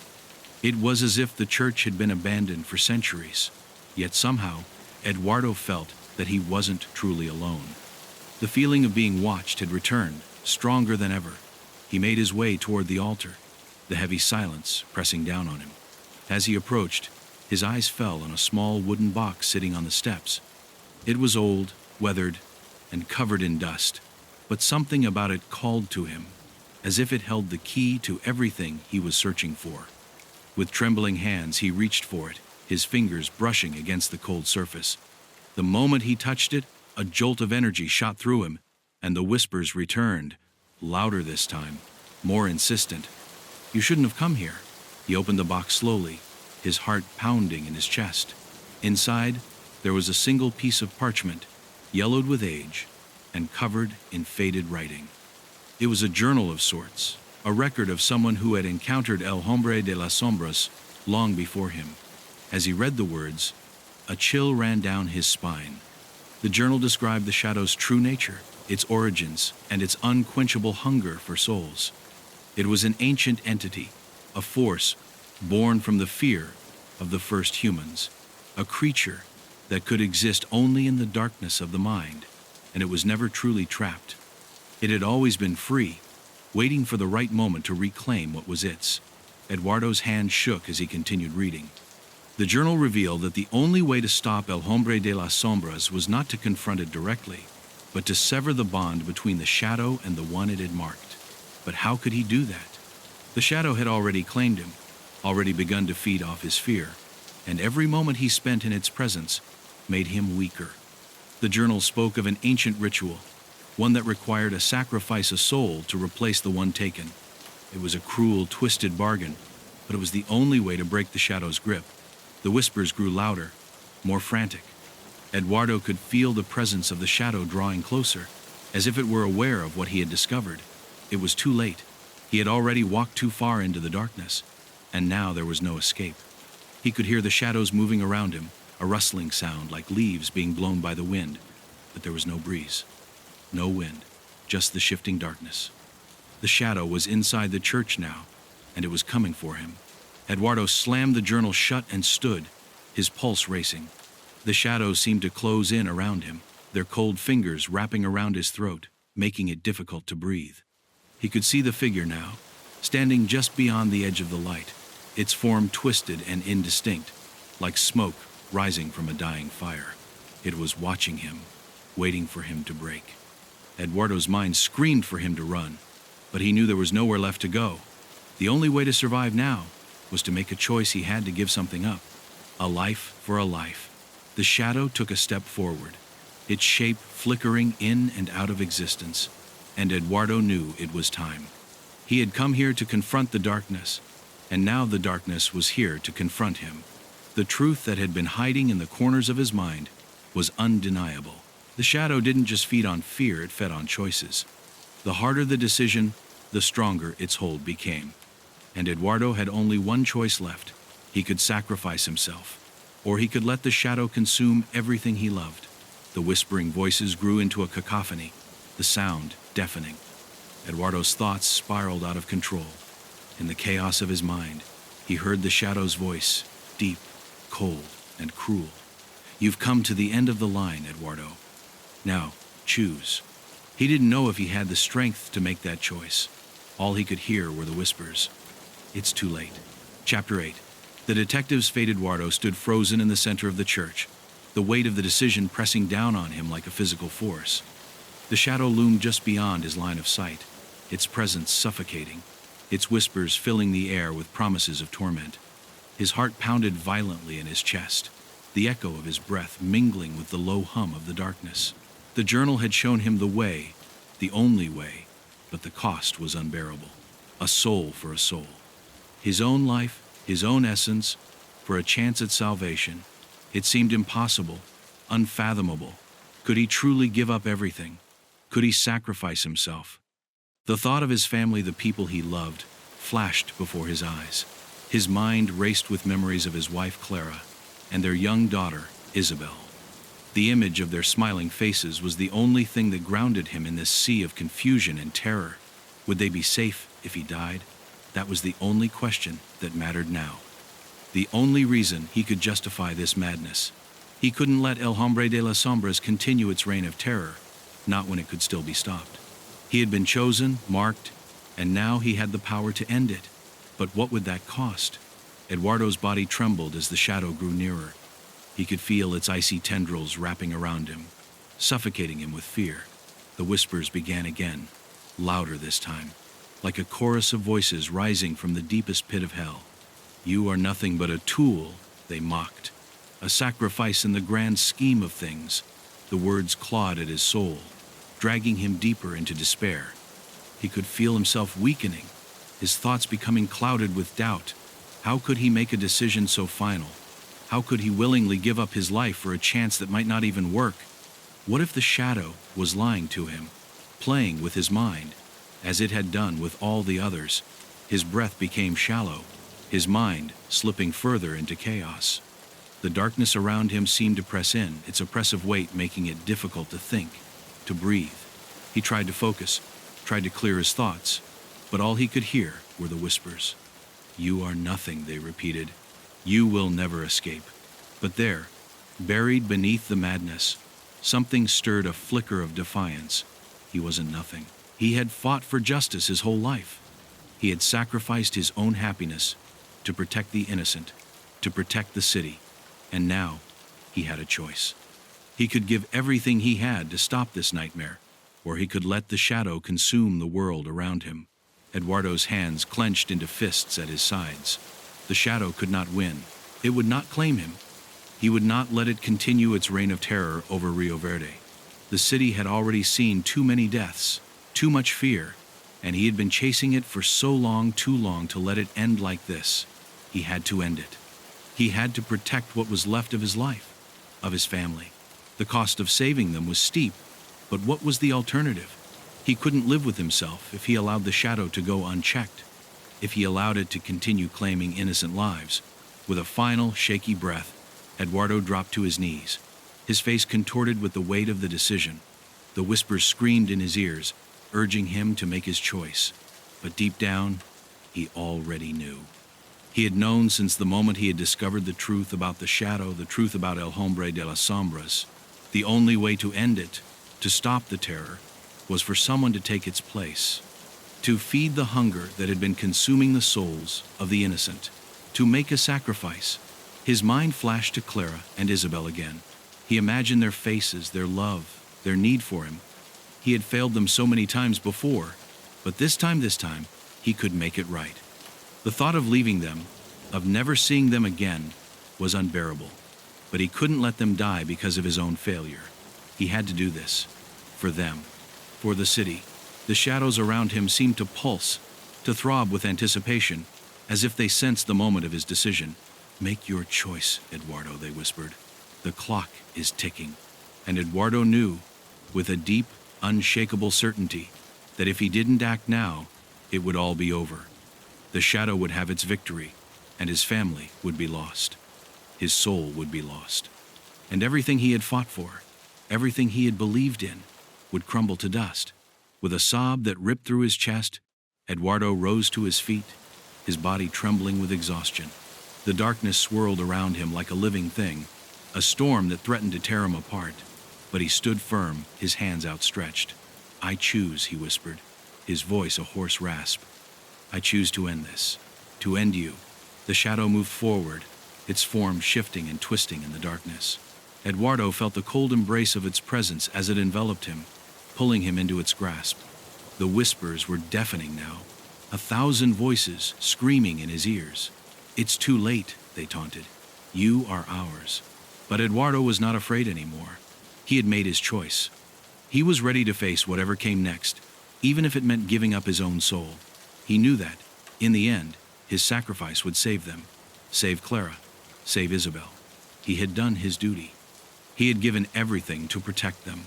As the shadows closed in around him, Eduardo felt the pull of the darkness grow stronger, pulling at his very essence. It was as if his soul was being ripped from his body, torn apart by the very thing that had been hunting him for so long. His vision blurred, and for a brief moment, he saw the faces of his family once more: Clara, Isabel smiling at him, their love shining through the darkness. And then, as the last vestiges of his strength faded, everything went black. Chapter 9. The fatal trap. Eduardo's senses were overwhelmed by a cold, suffocating darkness. His body felt weightless, suspended in a void, neither here nor there. The whispering voices of the shadow were gone, now replaced by an oppressive silence that seemed to stretch for eternity. His breath caught in his throat, his chest aching with an emptiness he couldn't quite place. His mind was foggy, struggling to hold on to something, anything, as the edges of his consciousness began to fade. For a brief moment, it felt as though he were trapped in a nightmare from which he could never wake. Was this the end? Had his sacrifice been in vain? Then slowly, the void around him began to shift. His vision, blurred at first, began to sharpen. He could see the flickering of distant lights, the outlines of shapes that seemed to emerge from the darkness. Eduardo tried to move, to speak, but his body felt heavy, as though bound by invisible chains. Panic rose within him. Was he dead? Had the shadow claimed him? His mind screamed for an answer, but no voice replied. Instead, there was only the eerie silence that surrounded him. He blinked and tried to focus, willing his body to respond, to regain control. Slowly his surroundings began to take form. The dim light revealed a vast, cavernous space, a place that looked both ancient and alien. The walls were carved with strange symbols, their meaning lost to time, but the feeling of dread they exuded was palpable. The air was thick with the scent of decay, and the floor beneath him felt slick with something unnatural.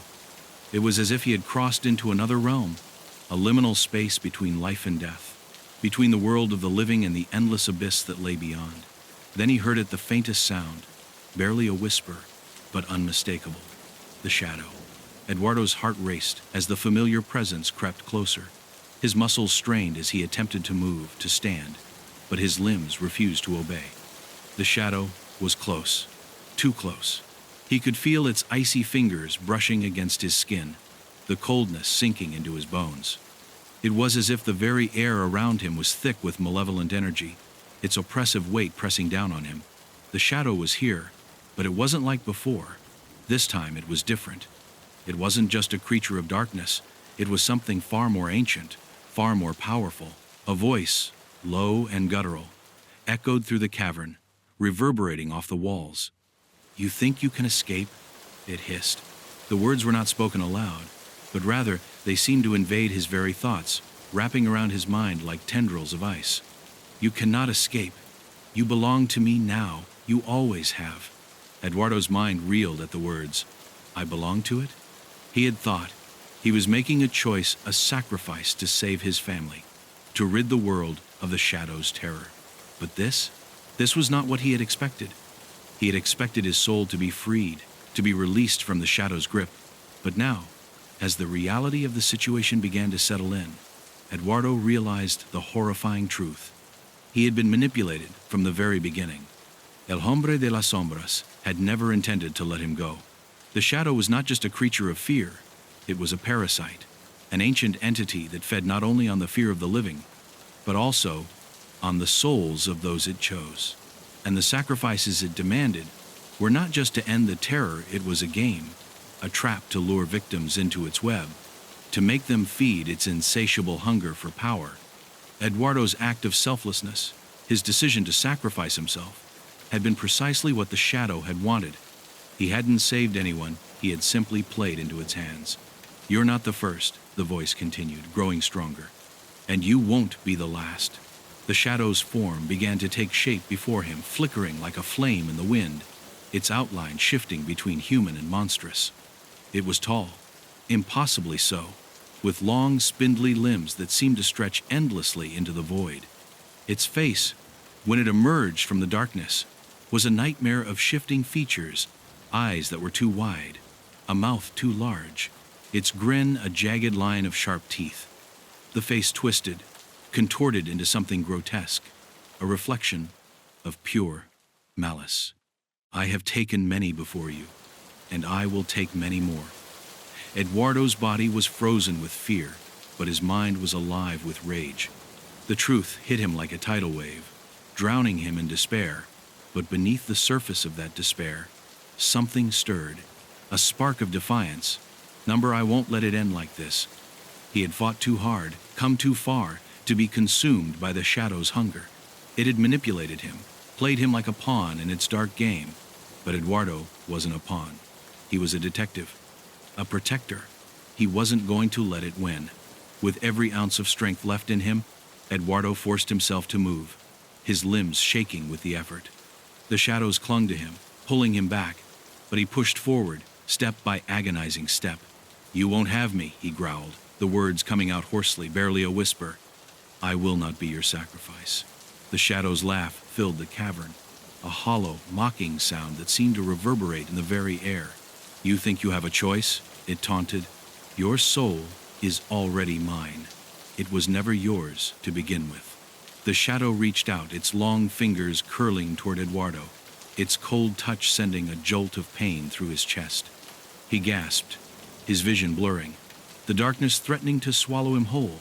But then, something happened. A sudden surge of energy coursed through him, a force more powerful than anything he had ever felt before. It wasn't the shadow that was consuming him. It was his will, his resolve, his refusal to give in. As the shadow's fingers closed around him, Eduardo reached deep inside himself, drawing on the last remnants of his strength. He focused, pushing back against the darkness, refusing to let it consume him. The shadow recoiled for a moment, as if taken aback by the unexpected resistance. For the first time, it seemed unsure, vulnerable. Eduardo's mind raced as he fought back, searching for something, anything that could break the hold the shadow had on him. His eyes snapped open, and in that moment of clarity, he understood. He hadn't truly sacrificed himself. The shadow had fed on his fear, on his desperation, but it hadn't claimed his soul. Not yet. And if he could turn his fear into strength, if he could use that anger and defiance to break free, then maybe, just maybe, he could end this nightmare. With a final, desperate push, Eduardo reached for the heart of the shadow, his hand burning with a searing, radiant light. The darkness recoiled, hissing and howling, as if it were in pain. The struggle was far from over, but for the first time since this nightmare had begun, Eduardo could feel hope. The shadow was not invincible. It could be defeated. Chapter 10. The Last Shadow.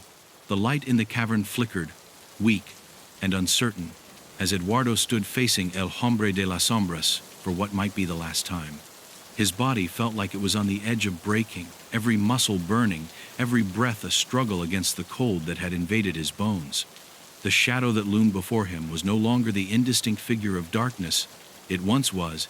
It had become something more tangible, more monstrous. It was a force of nature, an ancient entity that thrived on fear and despair, a being that had existed long before Eduardo's time, and would continue to exist long after. And yet, for the first time in what felt like an eternity, Eduardo felt a flicker of hope. He was not just a victim anymore. He had a choice. The shadow writhed in the air, its shape twisting and stretching in impossible ways. Eduardo could feel its malevolent presence pushing against him, its cold fingers trying to force him back into submission. But this time, he didn't flinch. He didn't cower. This time, the fear that had once controlled him was gone, replaced by something stronger, something that even El Hombre de las Sombras could not understand. He was no longer afraid. Do you really think you can defeat me? The voice came from everywhere and nowhere, echoing around the cavern like 1,000 whispers, each one more sinister than the last. Eduardo's head throbbed with the weight of it, but he gritted his teeth and stood tall. He was done listening to the shadow's lies. You are nothing but a tool, the shadow continued. You always were. All your choices, all your sacrifices, none of it matters. I will claim you, just like I've claimed so many others before you. Eduardo's hands shook, but not from fear. He felt the pulse of energy within him, a strength that came not from the shadow, but from the defiance within his own soul. He had given everything to this moment, but now, as he faced the heart of the darkness, he understood that his true power came not from what he could give, but from what he could take back. His will was his weapon, and for the first time, he was wielding it with purpose. You may have taken everything from me, Eduardo said, his voice steady despite the storm of terror raging inside him. But I'm not yours to claim. Not anymore. Not ever again. His words felt like fire, like a final battle cry against the very thing that had haunted him for so long. The shadow recoiled, but only for a moment. Its form rippled and swelled, its presence growing even darker, more imposing. It knew what Eduardo was doing. It understood that his resistance could undo it. For the first time, Eduardo saw the shadow hesitate, just for a fraction of a second. And in that instant, something within him clicked. He had been chasing this thing, this nightmare, for so long. He had fought to protect the innocent, to protect his family, to stop the horror that had taken root in his city. But now he understood that he was the one who could put an end to it. He wasn't just a detective. He was the final piece of the puzzle. He was the one who could destroy the shadow. The cavern around him began to shake, the ground beneath his feet cracking as the shadows writhed and roared in fury. The air was thick with a sound that felt like the very fabric of reality tearing apart. Eduardo could feel it too, the fabric of his own existence fraying as the shadow tried to rip him apart. But he held on, clinging to the one thing the shadow could not touch, his own defiance. You are nothing, Eduardo shouted, his voice echoing through the cavern, breaking through the noise of the shadow's rage. And I am everything you fear. I am the one thing you can't control. I choose to end this. I choose to fight back. He reached deep inside himself, into the place where his strength had always lived hidden beneath layers of fear and doubt.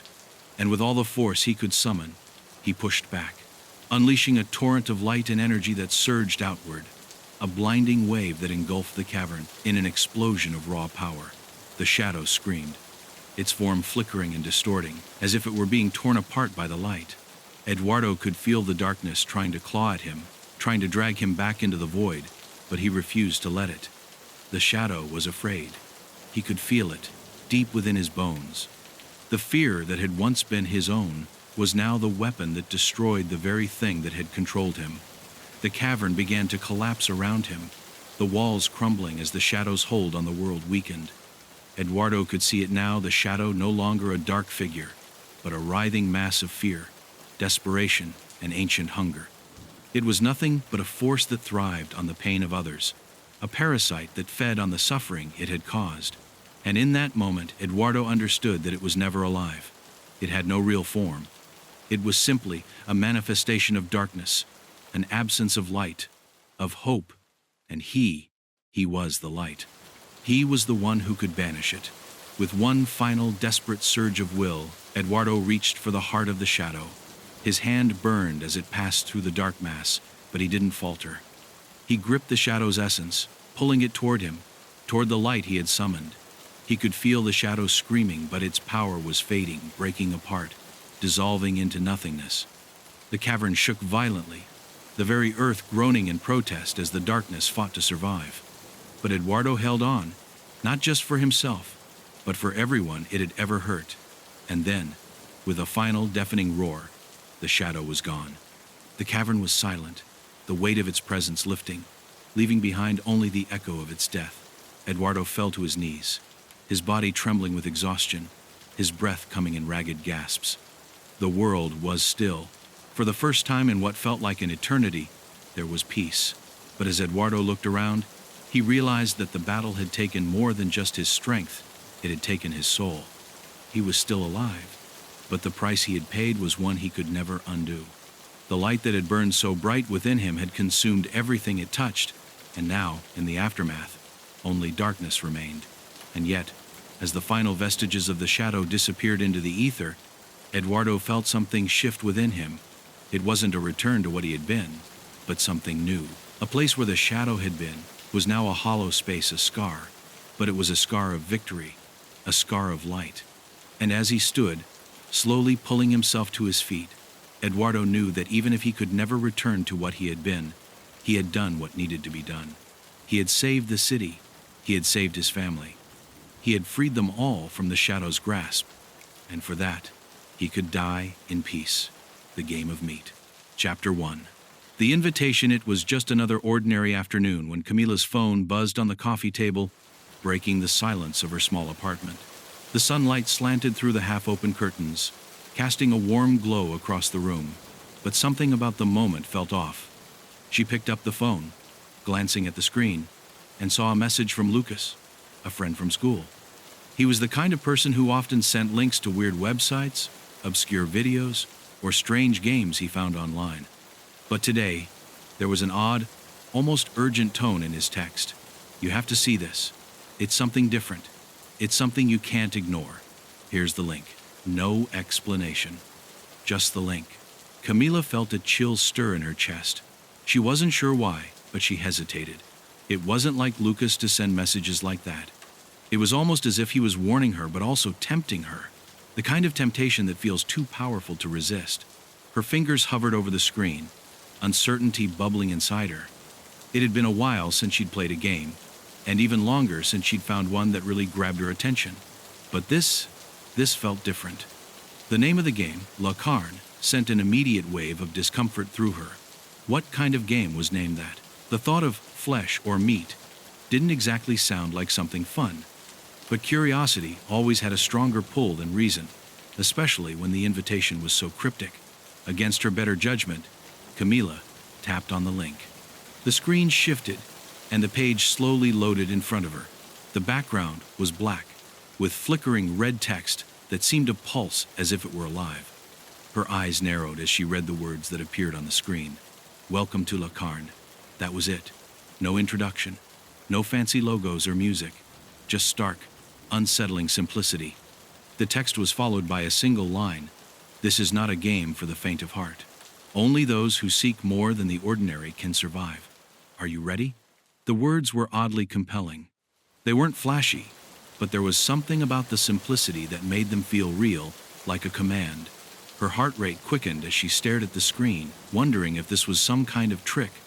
It seemed too absurd to be real. No game would just ask you to confirm your readiness in such a blunt way, right? But then, a notification popped up, the words staring back at her. "Are you ready to play?" Yes, no, she hesitated. The question seemed to linger in the air, like it was waiting for her to make a choice that could never be undone. There was a pull, something darkly alluring. And yet, at the same time, she could feel her instincts screaming at her to close the app, to forget about it, to walk away. It wasn't just a game. She could feel that much. But she was already too deep into it now. Her thumb hovered over the screen for a long moment, the decision stretching out in her mind. The wind outside howled faintly, rattling the window. It wasn't cold, but there was a sharpness to the air that sent another shiver through her. With a breath she didn't realize she was holding, she tapped yes. As soon as she did, the room seemed to change. It wasn't anything she could explain, but the air felt heavier, charged with an unspoken tension. The light from the window flickered, casting strange shadows across the walls. She turned her head quickly, as if expecting someone to be standing behind her, but the room was empty. The unsettling feeling deepened, gnawing at her gut. It was as if she had just crossed an invisible line. Without thinking, she opened her group chat with her friends Lucas, Marco, and Elena. "They'll think I'm crazy," she thought, but the excitement was starting to build now. She had made the choice, and now she needed to share it. She pasted the link in the chat with a simple message: "Hey, I found this weird game. You guys need to try it." The responses were almost immediate. "What is it?" Marco asked. "Looks sketchy," Elena replied. "Let's see what happens." "Might be fun," Lucas typed. But something about their responses didn't feel quite right. They seemed too casual, as if they weren't taking the whole thing seriously. Lucas was the first to click the link. He was always the one willing to dive headfirst into anything, no matter how weird. "Let's see what happens," he typed again. "I'm in." Camila sat back on the couch, her fingers trembling. The clock on the wall ticked louder than usual, and the silence around her seemed to stretch like an endless void. She felt like she was waiting for something, waiting for the next step in a game she wasn't sure she wanted to play. And then, almost imperceptibly, the room darkened. The sunlight from outside seemed to dim, and a soft whisper barely audible seemed to rustle in the corner of the room. A voice, so faint that Camila almost convinced herself she imagined it. It wasn't until she looked down at her phone again that she saw it. The next message had appeared from Lucas. "We've started. Chapter 2. The First Challenge." The next morning, Camila couldn't shake the strange feeling she had. It wasn't the kind of anxiety she typically felt when she was nervous about something. This was different, deeper, more primal. The game, La Carne, hadn't just been a distraction the night before. It had changed something in the air, something around her. She had told herself she'd just chalk it up to a weird coincidence, but she couldn't ignore the unease gnawing at her. And the strange silence that followed Lucas's message haunted her like an echo. When she checked her phone, there was a new notification from the game. The screen was blank, except for a single line of text. "Your first challenge begins now. Are you ready?" For a moment, she felt that old temptation, the desire to shut the phone off, to pretend she had never clicked yes. But as soon as she scrolled down, the words took her in, like an invisible hand pulling her further down a dark, twisting path. "Complete the ritual. Step outside and take a single photograph of your reflection. It must be in a place where no one else will be watching." The instructions were simple. Too simple. Camila read them again, then again, trying to make sense of them. A ritual? For a game? She felt her heart rate quicken, her breathing shallow. "This is stupid," she thought. "It's just a game. A weird, stupid game." But something deep inside her wouldn't let her dismiss it. It was a challenge, and there was a strange part of her that wanted to see it through, to know if the game really was all it claimed to be. That same dark curiosity she'd felt the night before stirred within her again. She stood up from the couch and walked toward the window, staring out at the quiet street below. It was early morning.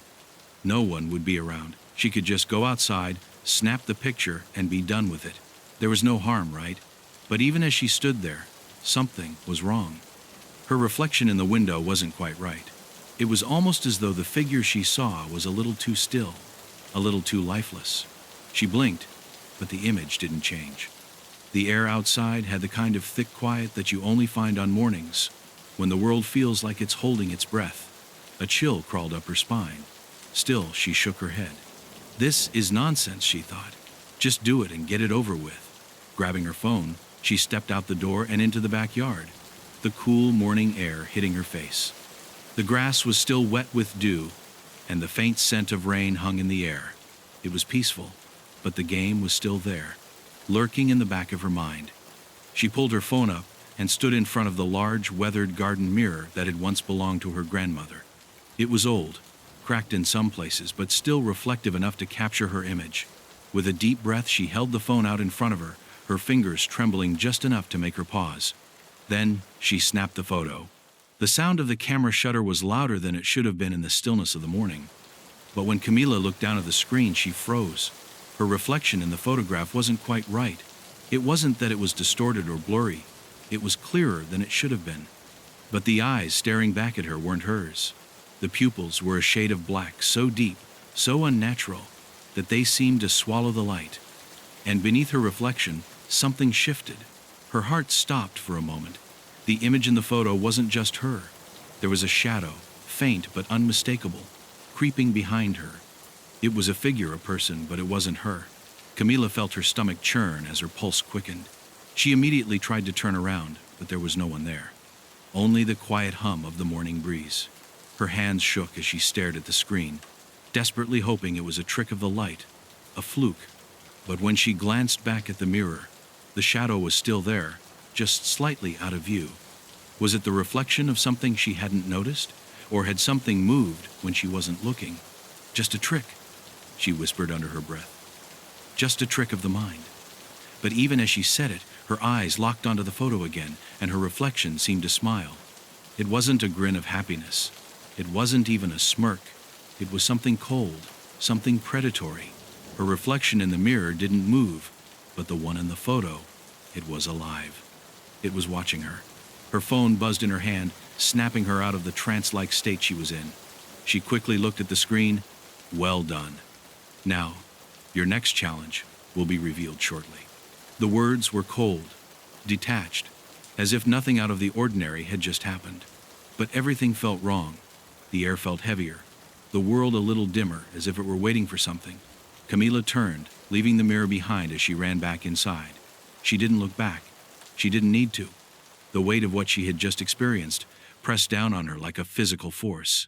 She had done the first challenge, and now she knew the game was more than a game. The phone buzzed again, and this time the message was from Lucas. "Did you see it?" he typed. His words simple but filled with something that sent another cold shiver through Camila's body. "Did you see it?" The reflection? Camila swallowed hard and began typing her response. But just before she hit send, another notification popped up on her phone. 1 down, 4 to go. Chapter 3. The Mortal Challenges. The air inside Camila's apartment was suffocating. She paced the small living room, her fingers curling and uncurling around the edges of her phone. Her heart was racing as she reread the messages in the game, trying to make sense of what had just happened. The reflection, that thing, still haunted her mind. She could almost feel its eyes, its malevolent presence lingering in the back of her thoughts. Her reflection in that mirror hadn't just smiled. It had mocked her, as if it knew she was powerless against it. When she glanced at her phone again, her stomach sank. The next challenge had appeared. The text now a little more urgent, a little more demanding. "Your second challenge begins now. Fail, and there will be consequences. Are you ready?" Her hands shook as she read the words. The game didn't even feel like a game anymore. It was becoming something darker, something alive. But Camila wasn't alone. She opened the group chat, desperate for reassurance, desperate for some kind of answer. Marco had messaged first. "What the hell was that?" he wrote, followed by, "I saw something too. It wasn't just a glitch. I'm not going crazy, right?" Elena had responded almost immediately. "Are you sure it wasn't just the lighting or something? Maybe it was a trick of the mirror?" But Camila couldn't dismiss it like that. She couldn't unsee what she had seen, what they had all seen. The shadow behind her reflection, the thing in the photo, the unsettling smile. The whole experience was already gnawing at her mind, chipping away at her grip on reality. "I don't know," Camila typed back, her voice unsteady. "This doesn't feel right. Something's off. Maybe we should quit while we still can." But before she could press send, Lucas responded, his message a sharp contrast to the others. "Guys, we can't stop now. We've already started. Let's see it through. Besides, it's just a game, right? Just a game." Camila wanted to argue. She wanted to scream into the phone that this was no longer just a game. But instead, she felt herself sinking further into the pull of the game, as if some invisible force was drawing her deeper. She forced herself to take a breath, her finger hovering over the keyboard. There was no going back. She could feel it now, the inevitability of it all. The game had become a part of them, and they couldn't break free. Within moments, another message appeared on her phone, this time from the game itself. The text was blunt and cold. "The second challenge is simple. You must choose someone in your group to make a sacrifice. The challenge will only end when one of you has given something up. It can be anything. A possession, a memory, a secret. It doesn't matter what it is, as long as it's personal." Camila's breath caught in her throat. A sacrifice? She stared at the words on the screen, unable to look away. This was no longer a game of dares or tricks. The game was now demanding something from them. And it was only going to get worse. The group chat was silent for a long moment. She could hear the faint sound of her friends typing, their thoughts spilling out into the conversation. But none of them seemed to know what to say. A sacrifice? Who would give up something so personal? It felt like the game was forcing them to choose who would lose something precious. And what was the price if they refused? "I'm not giving up anything," Marco finally wrote. "This is insane. No one has to do this." But Elena quickly responded, I don't know, Marco. I'm kind of curious. What happens if no one does it? Nothing good, Lucas replied. We'll find out sooner or later. Camila closed her eyes, trying to think. She could feel the weight of the game pressing down on her, the invisible hand on her shoulder, guiding her towards something she couldn't escape. She had to choose. She thought about it for a moment, her heart pounding in her chest. She didn't want to be the one to offer up something of her own, but the game wasn't going to let them get away without playing by its rules. She glanced at the group chat, at the faces of her friends, and a sinking feeling settled in her stomach. There was no easy choice, but Camila knew she had to make one. I'll do it, she typed out, her fingers trembling as she hit send. The message hung in the air for a moment before the reply came. Are you sure? Lucas asked. His words were filled with uncertainty, but also a strange urgency. He knew it had to be done. They all knew. I'll sacrifice something, she replied, though her voice felt small in her head. I'll choose what it is. But as soon as she hit send, her phone buzzed again. The screen lit up with another challenge, faster than before. The challenge has been completed. The game will continue. Camila's heart skipped a beat. Her eyes darted to the screen, but the words weren't about her choice or her sacrifice. It was something else. The third challenge is now upon you. Prepare yourselves. Her fingers went cold. She was no longer just playing the game. The game was playing them. Chapter 4. The Distorted Reality. The days that followed felt like they had been stretched into something unnatural. Time, once a familiar and comforting rhythm, had become warped. Camila couldn't remember when it had started, whether it was the moment she sacrificed something personal to the game, or when the strange reflections had first appeared, but now, every minute seemed to stretch endlessly. The line between the game and the real world was fading, slipping away like sand through her fingers. She had tried to go about her life, to keep up with school, with work, with the mundane rhythm of everyday existence, but the game had a way of slipping into every moment. Every time she passed a mirror, her reflection seemed to linger just a little too long, as if it were waiting for her to turn around and acknowledge it. Every time her phone buzzed, her heart would leap into her throat. The game wasn't just something she played anymore, it was something that played with her mind. The others were feeling it too. Marco had stopped leaving his house, refusing to answer any messages unless they were about the game. He was obsessed, checking his phone compulsively, as if expecting the next challenge to arrive at any moment. Elena had started seeing things, glimpses of strange shapes moving just out of her line of sight, whispers in the dark. At first, she thought it was just stress or lack of sleep, but now she couldn't shake the feeling that someone or something was watching her. One evening, as Camila sat in her dimly lit room, the walls seemed to close in around her. The noise from the outside world had faded, leaving only the faint hum of her own thoughts. Her phone vibrated once more, and when she looked at the screen, the message sent a cold shiver down her spine. The next challenge is coming, but this time, it will be different. It will happen in your world. Your reality will bend to its will. At first, Camila thought it was a joke, a sick joke, but the words had an edge to them that made her stomach churn. She couldn't stop thinking about the previous challenges, the reflection, the sacrifice. It was as if the game had found a way to seep into their lives, to twist their perceptions, their every action. The stakes had never felt so high. The game wasn't just on their phones anymore. It had crept into their very existence. Camila couldn't explain it, but she felt as though her surroundings were changing. The apartment she had lived in for years no longer felt like hers. The walls seemed to shift when she wasn't looking. The shadows in the corners of her room stretched unnaturally long. The things she'd once known, her bed, her books, her furniture, were now unfamiliar, foreign. She no longer felt safe in her own home. Her phone buzzed again, snapping her out of her daze. A new message from Lucas. His words were frantic, panicked. Guys, I don't know what's happening. I swear I just saw a person standing in my hallway, but when I checked, no one was there. Camila's heart pounded. She had to respond, had to let him know she was feeling the same way. But just as her fingers hovered over the screen, the room seemed to tilt, just for a moment. The ground beneath her feet felt like it was shifting.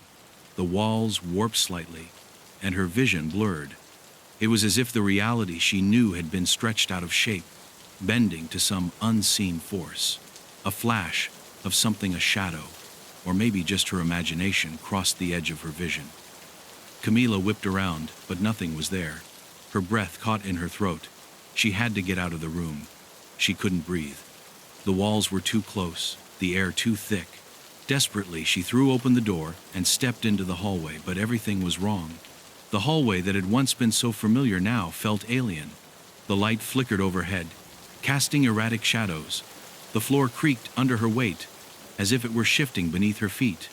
She felt like she was walking through a nightmare, where every corner, every step, was distorted, and every sound was amplified. She staggered into the living room, only to find that it was no longer the room she had known. The furniture had changed shapes, colors, things that hadn't been there before. The walls seemed to pulse in time with her heartbeat.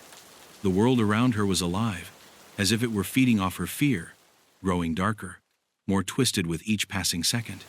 The room felt wrong in a way she couldn't explain. The phone buzzed again, pulling her out of the terrifying trance. Her fingers fumbled as she answered. It was Marco, his voice strained, full of panic. "Camila, are you seeing this? My phone is showing something different. It's like the game is." Inside my head now. She couldn't even form a response. Her own phone screen was flickering now, distorting like a broken television. The game was warping everything. The lights dimmed, the shadows stretched further, and the edges of her vision blurred. Another message flashed on her phone, more insistent than ever. Reality is already bending. The game has begun its final stage. There will be no escape. Camila's heart skipped a beat. The game wasn't just in their heads anymore. It was in their world. The boundaries between the two were dissolving, and there was no telling what was real and what was part of the game. And the worst part? She had no idea how much longer they could hold onto what was left of their sanity. Chapter 5. The Shadow That Watches. The feeling of being watched never left Camila. It was there when she woke up in the morning, hovering in the quiet spaces between breaths. The moment she opened her eyes, she felt a presence just beyond the edge of her perception, lurking in the corners of her mind. It was as if someone or something was always there, waiting for her to slip up, to make a mistake. And it wasn't just her. Marco had started to message her more frequently, telling her that he felt the same, that gnawing, unsettling sensation creeping just behind his thoughts. Elena was no better. She had stopped leaving her house altogether, and when Camila tried to reach out, Elena's responses were distant, as if her friend were already lost to whatever force was pulling them in. One evening, Camila decided to leave the house. She needed air. The walls had begun to feel like they were closing in on her, and the oppressive silence of her apartment was more suffocating than the noise of the world outside. She stepped into the night, the chill of the evening air making her skin tingle as she walked down the empty street. But no matter how far she walked, the feeling of being watched didn't fade. It was as if eyes were on her from every direction beneath the streetlights. In the dark alleyways, even the shadows cast by the trees seemed to stretch toward her. She tried to convince herself that it was all in her head, that she was just on edge. After all, she had no reason to believe anyone was actually following her. But then, she heard the sound of footsteps behind her, slow, deliberate. Not quite close enough to be someone walking directly behind her, but unmistakable. She glanced over her shoulder, but there was no one there. Only the dark stretch of road and the empty night. The sound stopped as soon as she turned, and for a moment, she thought maybe it was just a trick of her mind. But then, it happened again. A cold shiver ran down her spine as she quickened her pace. The footsteps followed suit, maintaining the same pace behind her. She turned down an alleyway, hoping to lose whatever shadow was tailing her, but the footsteps didn't stop. They echoed through the narrow space, growing louder, closer. She darted down another street, her breath coming faster now, the tension building with every step. And then, just as quickly as it had started, it stopped. She froze. Her heart thudded loudly in her chest, her body tense as she stood motionless in the dark. For a brief, terrifying moment, everything was silent. She turned, half expecting to see someone standing there watching her, but the street was empty. Nothing. The only sound was her own frantic breathing, breaking the silence of the night. But that was when she saw it. At the far end of the street, just beyond the reach of the streetlight's glow, there was a figure A shadow that didn't belong. It was too tall, too distorted, and its movements were unnervingly smooth, as though it didn't move like a human. It stood there, staring directly at her. Its eyes, if you could call them eyes, glowed faintly, dark orbs that seemed to pull in the light around them, making it hard to focus on them. For a moment, she thought it was a trick of the light. But then it took a step forward, and that was enough. Camilla's legs moved before her brain could catch up. She ran. She didn't know where she was going, only that she needed to escape, to get away from that thing that was watching her. But the footsteps were back, following her. And this time, they weren't just behind her, they were beside her, echoing her every move, staying just out of her reach. She could feel the presence growing stronger, closer, as if whatever was following her was gaining on her, surrounding her. She didn't dare look back, didn't want to see the thing closing in on her. The world around her seemed to warp again. The shadows in the alleyways grew long and twisted. The streetlights flickered erratically, as if the game itself was distorting everything. The air grew thick, and Camilla found herself gasping for breath, her vision swimming. She didn't know where the street ended or where it began. Everything was just a blur of motion and panic. She turned a corner, her breath ragged, her heart pounding in her chest. But when she looked up, she found herself standing in the same street again. It was as if the city itself had looped, trapping her in a never-ending cycle. The shadowy figure was still there, watching her from the distance, its glowing eyes unblinking, unrelenting. That was when she realized something else, something far worse. The shadow wasn't just following her, it was everywhere. It was in the reflections in the windows, in the darkness between the trees, in the corners of every room she entered. It wasn't tied to any one place, and it wasn't bound by the rules of the world. The game had made it real. The thing watching her wasn't just part of the game, it was the game. She stumbled back, nearly collapsing as the terror gripped her like a vice. She tried to look away, to block it out, but the shadow was everywhere. It was in her phone, in the corners of her vision, in her mind. The game had made its mark on her, and now it was taking her sanity, piece by piece. The phone in her hand buzzed again, the screen lighting up with another message. She didn't want to look at it, but she couldn't help herself. There it was, the cold, emotionless text that had become all too familiar. You are not alone. The shadow watches, and the game will not stop until you are its last player.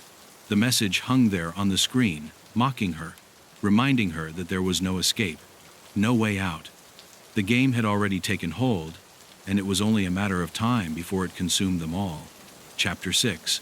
The price of sacrifice. Camilla couldn't escape the feeling that the game had settled deep into her soul, like a parasite. It was no longer just about challenges and dares. It had a hold on her, on all of them. Each time they thought they could breathe, another challenge would come. And with each new challenge, the consequences grew more severe, more personal. She could feel the weight of the decisions they had made beginning to crush her. It started with a phone call from Elena. She sounded frantic, her voice trembling with an edge of hysteria. Camilla, I can't do it anymore. I can't keep playing. This is insane. I've lost everything that mattered.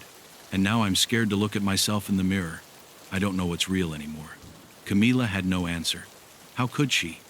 The truth was, Elena was right. They were losing themselves. Every challenge they accepted, every task they completed, they paid a price. And now that price was becoming too high to ignore. The phone call ended abruptly, and Camilla stood still, staring at the screen of her phone. Elena had been one of the strongest of their group, the one who would always argue against quitting, the one who had dragged them into this madness in the first place. And now she was breaking. It was Marco's message that followed, short and grim. Elena's gone. She disappeared, no trace. I think she quit the game. And it came for her. The words hit Camilla like a punch to the gut. She couldn't breathe. Elena was gone? Just like that? She had been so certain that they could stop the game, that they could fight back somehow. But no, the game was more than just a game. It was alive. And now it was taking them one by one. As much as she wanted to believe Marco's words were an exaggeration, deep down, she knew it was true. She knew because she had seen the same shadowy figure stalking her, the same presence lurking just out of sight, watching her every move. It was the game. It was the price of playing. In the days that followed, the remaining players, Camila, Marco, and Lucas, became more isolated, more paranoid. The game's messages were more frequent now, and each one carried the weight of an ultimatum. It wasn't about winning anymore. It was about survival. And survival came with a cost. The next challenge arrived without warning. It was simple in theory, but cruel in practice. The message flashed across Camila's screen. To continue, you must sacrifice something of great value. It can be your memories, your relationships, or even your soul. The cost of progress is steep. Choose wisely. The words burned into her mind, carving themselves into her thoughts. The game had already taken so much from them, so much. It had stolen their time, their sanity, and now it was asking for more. Something of great value. What could she sacrifice? Her past, her future. Marco's voice cracked through the silence as he messaged in the group chat. We have to do it. We don't have a choice anymore. It's the only way to survive. Lucas was quiet, almost too quiet. Camila glanced at his name, his status online but unresponsive, and felt a pang of unease. They were all starting to crack. The game was driving them apart. Every challenge pushed them farther from who they once were. They were no longer friends, they were players. And the game was testing their limits. A voice in the back of her mind urged her to stop, to walk away, to throw the phone in the trash and never look back. But she couldn't. She couldn't leave the others behind. She had to survive, and survival demanded a price. Camila paced the room, her eyes darting around the apartment as if the walls were closing in on her.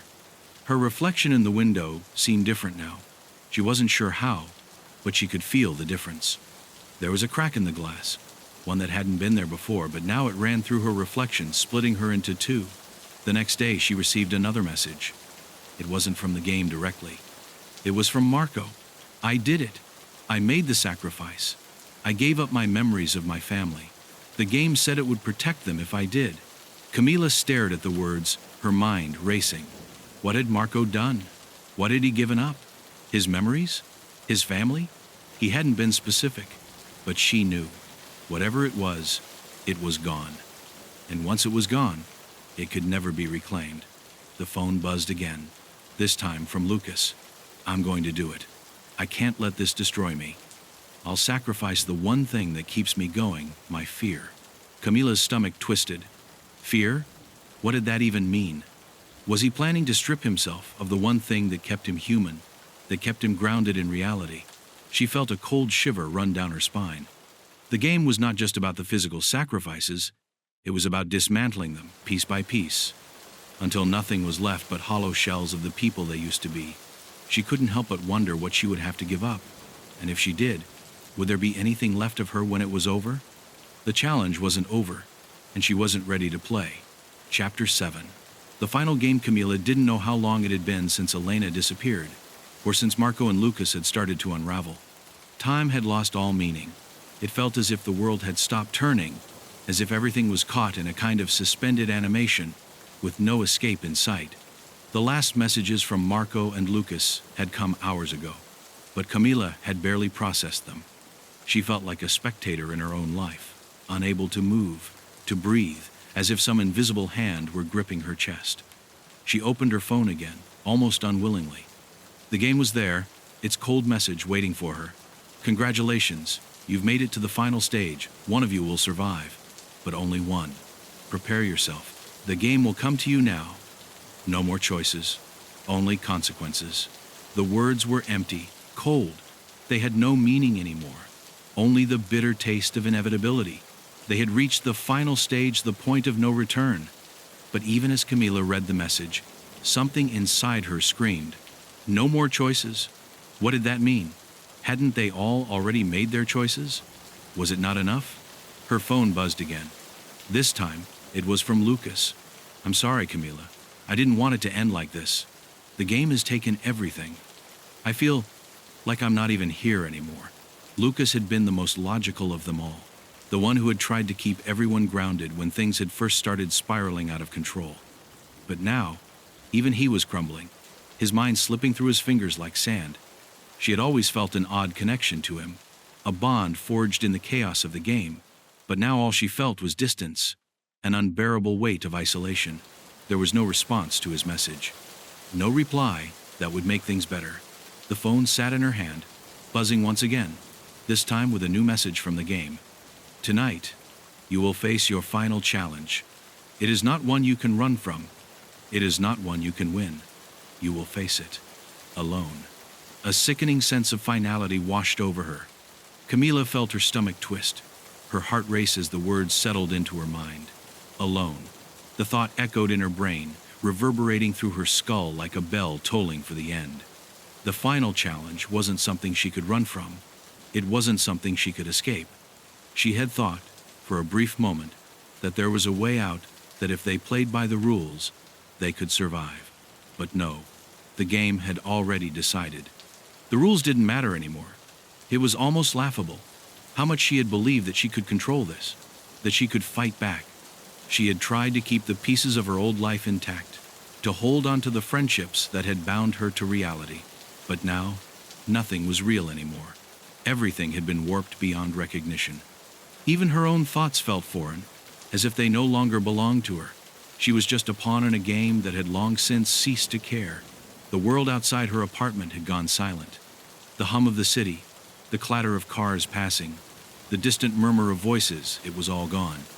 There was nothing left but the cold emptiness of her room and the oppressive weight of the game. Camila's breath caught in her throat as she looked around, searching for any sign of life, any sign of hope. But there was nothing. The shadow that had haunted her for days, no, for weeks, was now looming in the doorway. It had become a part of the game, an entity that had followed her through every step of this nightmare. The dark, distorted figure stood there, its glowing eyes boring into her soul. She didn't know when it had gotten so close. She didn't know when the game had shifted from a mere challenge to something far worse. It wasn't just a game anymore. It was an inescapable force, a nightmare that wrapped itself around her every thought, every breath. The figure in the doorway stepped forward, its movement slow, deliberate, as if it had all the time in the world. And Camila, rooted to the spot, could only stare at it. There was no escaping now. The game had made its final move, and it was time to pay the price for survival. The shadow reached out, its tendrils curling around her, its presence suffocating. She felt herself being pulled, dragged toward it, and for a moment, she wondered if she was going to die right there. But no, that wasn't it. She wasn't being taken to death. She was being taken to the last stage. And as she was consumed by darkness, she finally understood. The game wasn't about winning. It wasn't about survival. It was about making sure that only one player remained, and that player would be nothing more than a hollow shell, a piece of the game itself. Chapter 8. The truth behind the game. Camila's world was spinning.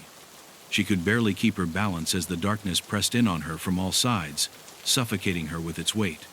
But even as the blackness consumed her, one thing remained clear in her mind. She wasn't the same person anymore. The girl who had clicked on that link, who had thought it was just a game, was gone. Whatever this was, whatever had taken hold of them, had already changed her. It had changed them all. As the shadows began to close in, Camila thought of Marco, of Lucas, and of Elena. Were they still out there, somewhere in the void? Had they been consumed by the game too? Or had they made the same mistake she had? The thought twisted inside her like a knife. She was alone now, the last of them. The game had come for her, just like it had come for all the others, and yet she couldn't shake the feeling that something far worse was waiting in the darkness. And then, it happened. The world around her seemed to rip open, as if the very fabric of reality had been torn apart. Her mind was flooded with a vision, so vivid and real that it felt like it was happening to her right then. She saw the game, but not as it had appeared to her on the screen. Number. This was something far older, far darker. She was standing in an ancient temple, its stone walls covered in strange symbols that pulsed with an otherworldly glow. At the center of the temple stood an altar, blood-stained and carved with symbols of twisted creatures, beasts with eyes that burned with a malicious fire. And then she saw it, the entity. It stood tall and impossibly dark, its body an unholy amalgamation of shadow and bone. Its eyes were endless pits, filled with an infinite hunger, a hunger that stretched beyond time and space. It was staring at her, as if it could see straight into her soul, and Camila knew in that moment that this thing was the creator of the game, the force behind everything that had happened. It wasn't just a game. It was a ritual that had been designed to feed something ancient, something powerful. She was suddenly back in her apartment, her head spinning, her body shaking with the intensity of the vision. But the shadow was still there, still lurking at the edges of her consciousness, its presence suffocating. She could feel its claws in her mind, twisting everything she thought she knew. The game had been a trap from the very beginning, a way to lure them in, to use their fear and their desperation as fuel for something much older and more malevolent. The next message arrived on her phone, as if the game had been waiting for her to understand. It was the final truth. The game was never about you. It was about feeding the hunger. And you are the last offering. You will be the last sacrifice, and you will never leave. Welcome to your eternity. The words burned into her mind, echoing like a death knell. Eternity? The game was eternal? It wasn't about winning or losing it. It was about feeding something that had existed for millennia, something that thrived on human souls, on suffering, on fear. The game had been a way to gather sacrifices, one by one, until it was ready to claim them all. And now, she was the last. Camila staggered back, her breath coming in shallow gasps. She had thought that surviving meant escaping, but now she understood. There was no escaping. There never had been. The game had been pulling them deeper into its web from the start, and now it was time for her to pay the ultimate price. But as the realization hit her, something strange happened. The shadow that had haunted her for so long, it shifted. It became more than just a presence. It became alive, its form twisting and writhing as if it had gained a physical body.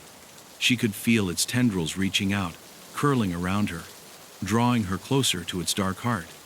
She could hear it, a whispering voice in the back of her mind, a voice that sounded like 1,000 souls speaking in unison. "You are mine now," it said, the words dripping with malice. "You belong to me," as they all did. She was no longer sure if she was speaking or if the words were coming from the game itself. But one thing was clear. The entity was trying to take control. It was trying to consume her, to erase everything that she had been, and replace it with its own twisted version of reality. But Camila wasn't ready to go down without a fight. The last of her strength surged through her, and in that moment, she understood what she had to do. The game was feeding on their fear, on their desperation, on their willingness to give up their humanity in exchange for survival. But she wouldn't let it win. She wouldn't let the game consume her, like it had consumed Marco, like it had consumed Elena, like it had consumed them all. With a final, desperate scream, she tore herself free from the game's grip.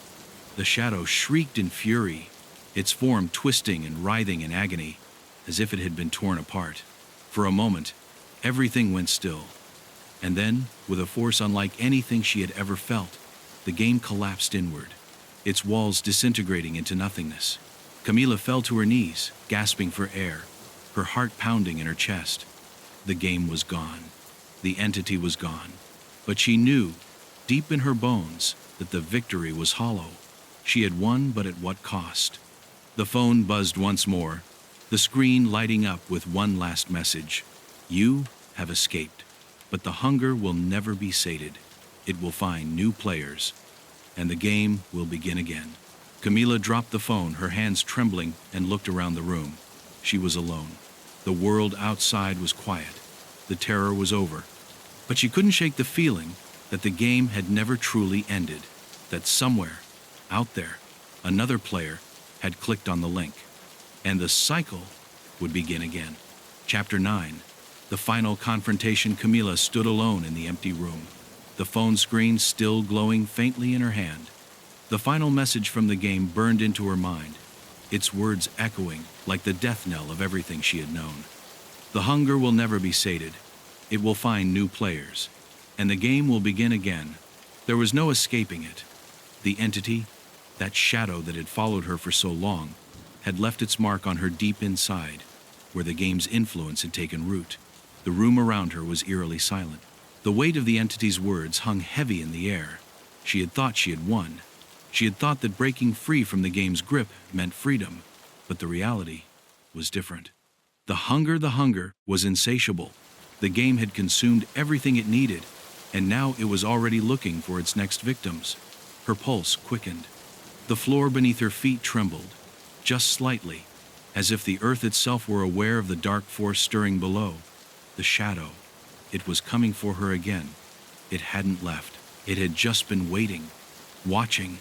And now, as she stood in the heart of its domain, Camila understood that no place was safe. No corner of the world was untouched. The game had spread too far. A chilling gust of wind swept through the room, extinguishing the lights. The darkness was absolute, smothering. And then she heard it, a soft whisper, barely audible at first, like a breath against her ear. The voice. The entity's voice. "You think you can escape me," it said, its words sharp, dripping with malice. "But you are already mine. You always were." The air grew thick with a sense of impending doom, and Camila could feel the temperature dropping, the chill seeping into her skin, into her very bones. She closed her eyes for a moment, trying to steady herself. This was it, the final confrontation. There was no more running, no more hiding. The only choice left was to face it head on. With a sudden surge of determination, she threw herself forward, her feet striking the cold floor as she bolted for the door. But the room seemed to stretch, pulling away from her, the door moving further and further out of reach as the shadow closed in. She was trapped. No matter where she turned, the darkness was there, suffocating her, pressing in from all sides. The game had become her reality. Her mind raced. There has to be a way out. There has to be a way to stop it. She gripped the phone tighter, staring at the screen. You have escaped, but the hunger will never be sated. She couldn't think about it now. She couldn't let herself be consumed by the despair. There was a way to end it. She had to find it. She had to. And then, as if the entity could hear her thoughts, the darkness began to shift. The shadow twisted and writhed, taking on a form. A human shape, no. More like a nightmare clothed in darkness. A figure so tall and gaunt that its very presence seemed to warp the air around it. Its eyes glowed like burning embers, staring directly at her. The hunger was palpable, suffocating. You cannot defeat me, the entity hissed, its voice deep and guttural. I am beyond your understanding. I am the game, the hunger, the terror that has always existed. You are nothing. Camila felt the weight of those words, the crushing finality in them. The entity was right, in a sense. It was beyond anything she had ever known. She had fought through the challenges, survived the sacrifices, uncovered the truth, but all of that was irrelevant now. In the face of this ancient, unstoppable force, nothing she had done mattered. But she wasn't ready to die. Not yet. She had seen her friends disappear. She had watched as they lost themselves, one by one, consumed by the game's insatiable hunger. She couldn't let their deaths be in vain. You think I'm nothing? She shouted, her voice hoarse, defiant. You think you can take me too? You're wrong. The figure tilted its head, as if amused, but Camila could see the flicker of something else, something darker behind its eyes. It was the final challenge, she realized. The game had always been about breaking them, bending their wills, twisting their minds. But she wasn't broken yet. She had a final weapon left, something stronger than fear, her will. She closed her eyes and reached deep inside herself, grasping the remnants of her strength, her humanity. Everything the game had tried to strip away, the doubt, the fear, the horror, she pushed it all aside. She would not be the next sacrifice. She would not be consumed. This was her moment. The figure moved closer, its shadow stretching like a dark veil, but Camila stood her ground. The hunger was still there, gnawing at the edges of her mind, but she refused to let it take hold. She felt her heart pounding in her chest, steady and strong, even as the darkness closed in. I am not yours, she whispered, the words leaving her lips like a prayer. I will not be your offering. The entity's laughter was chilling, but Camila held firm. The darkness roared around her, the shadow writhing as if in agony. She wasn't sure how long she stood there, locked in this battle of wills, but the moments stretched out, timeless and unyielding. The park, the place where Clara had been found. He walked through the misty paths, each step echoing in the emptiness. The trees loomed over him like silent sentinels. He could feel the weight of the darkness pressing in around him. He knew that El Hombre de las Sombras was out there, somewhere, watching, but he couldn't stop now. He had to face it. He had to find it before it found him. And then, just as he reached the center of the park, it happened. He felt the air shift heavy, thick, and suffocating. He turned, and there, standing just beyond the reach of the light, was a figure, taller than a man, its shape indistinct, like a silhouette blurred by smoke. Eduardo's heart skipped a beat.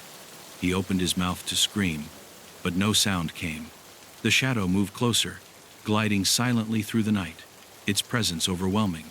Eduardo stood frozen, unable to move, unable to think. And then, just as suddenly as it had appeared, the figure was gone, vanished, like it had never been there at all. Chapter 5. Growing desperation. Eduardo barely slept after the encounter in the park. Every night since then had been filled with restless tossing and turning, his mind spinning in a constant whirl of paranoia. He had tried to rationalize what happened, but each attempt only made things worse. The shadow El Hombre de las Sombras was real.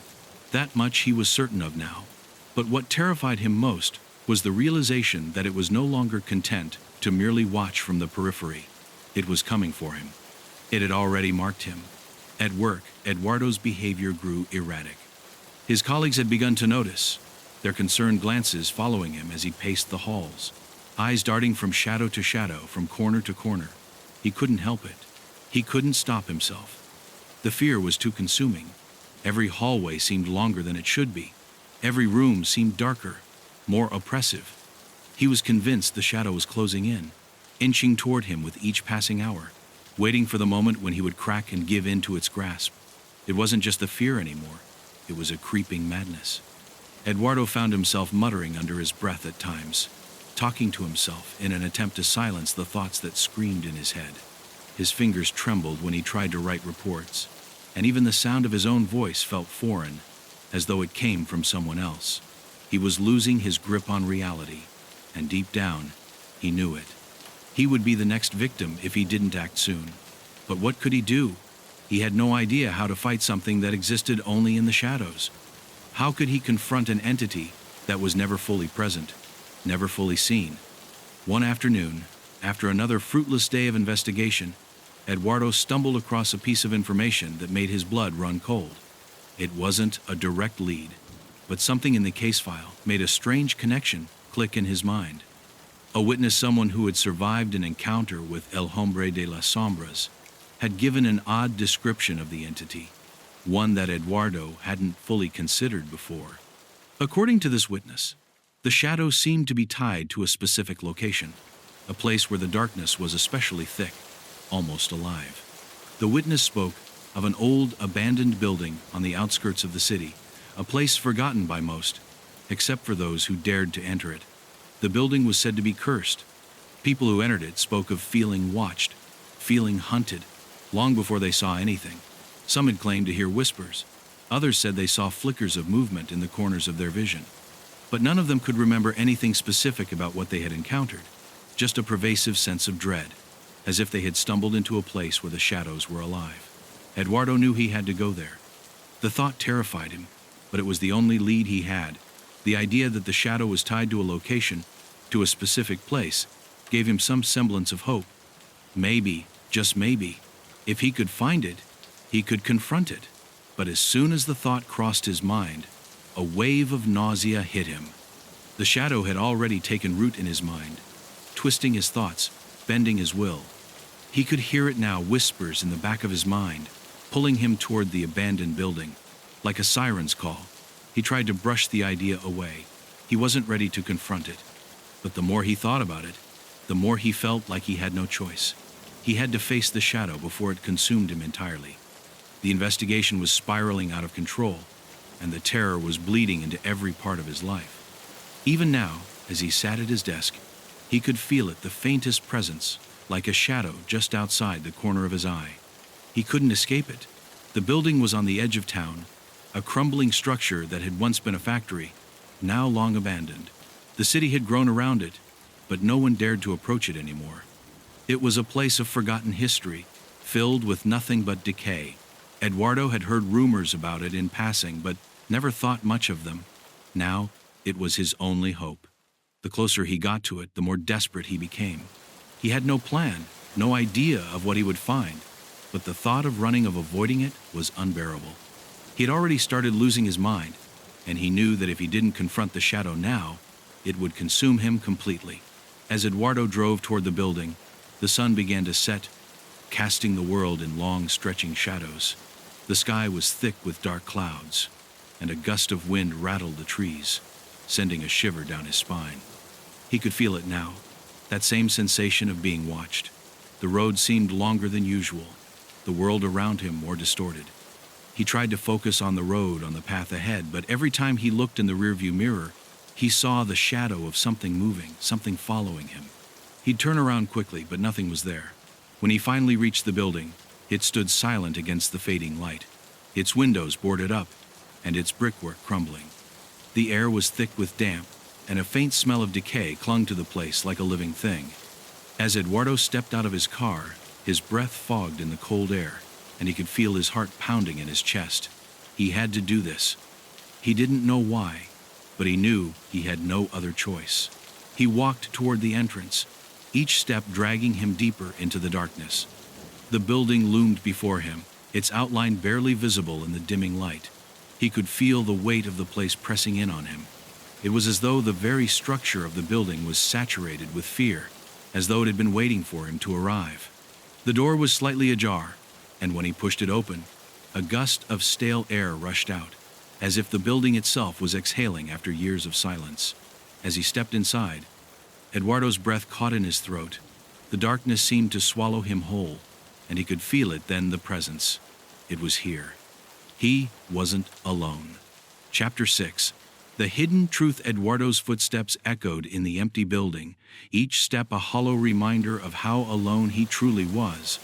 The walls, scarred by years of neglect, loomed like silent witnesses to his every movement. The air was thick with dust, the stale odor of rot and decay filling his lungs as he moved deeper into the heart of the structure.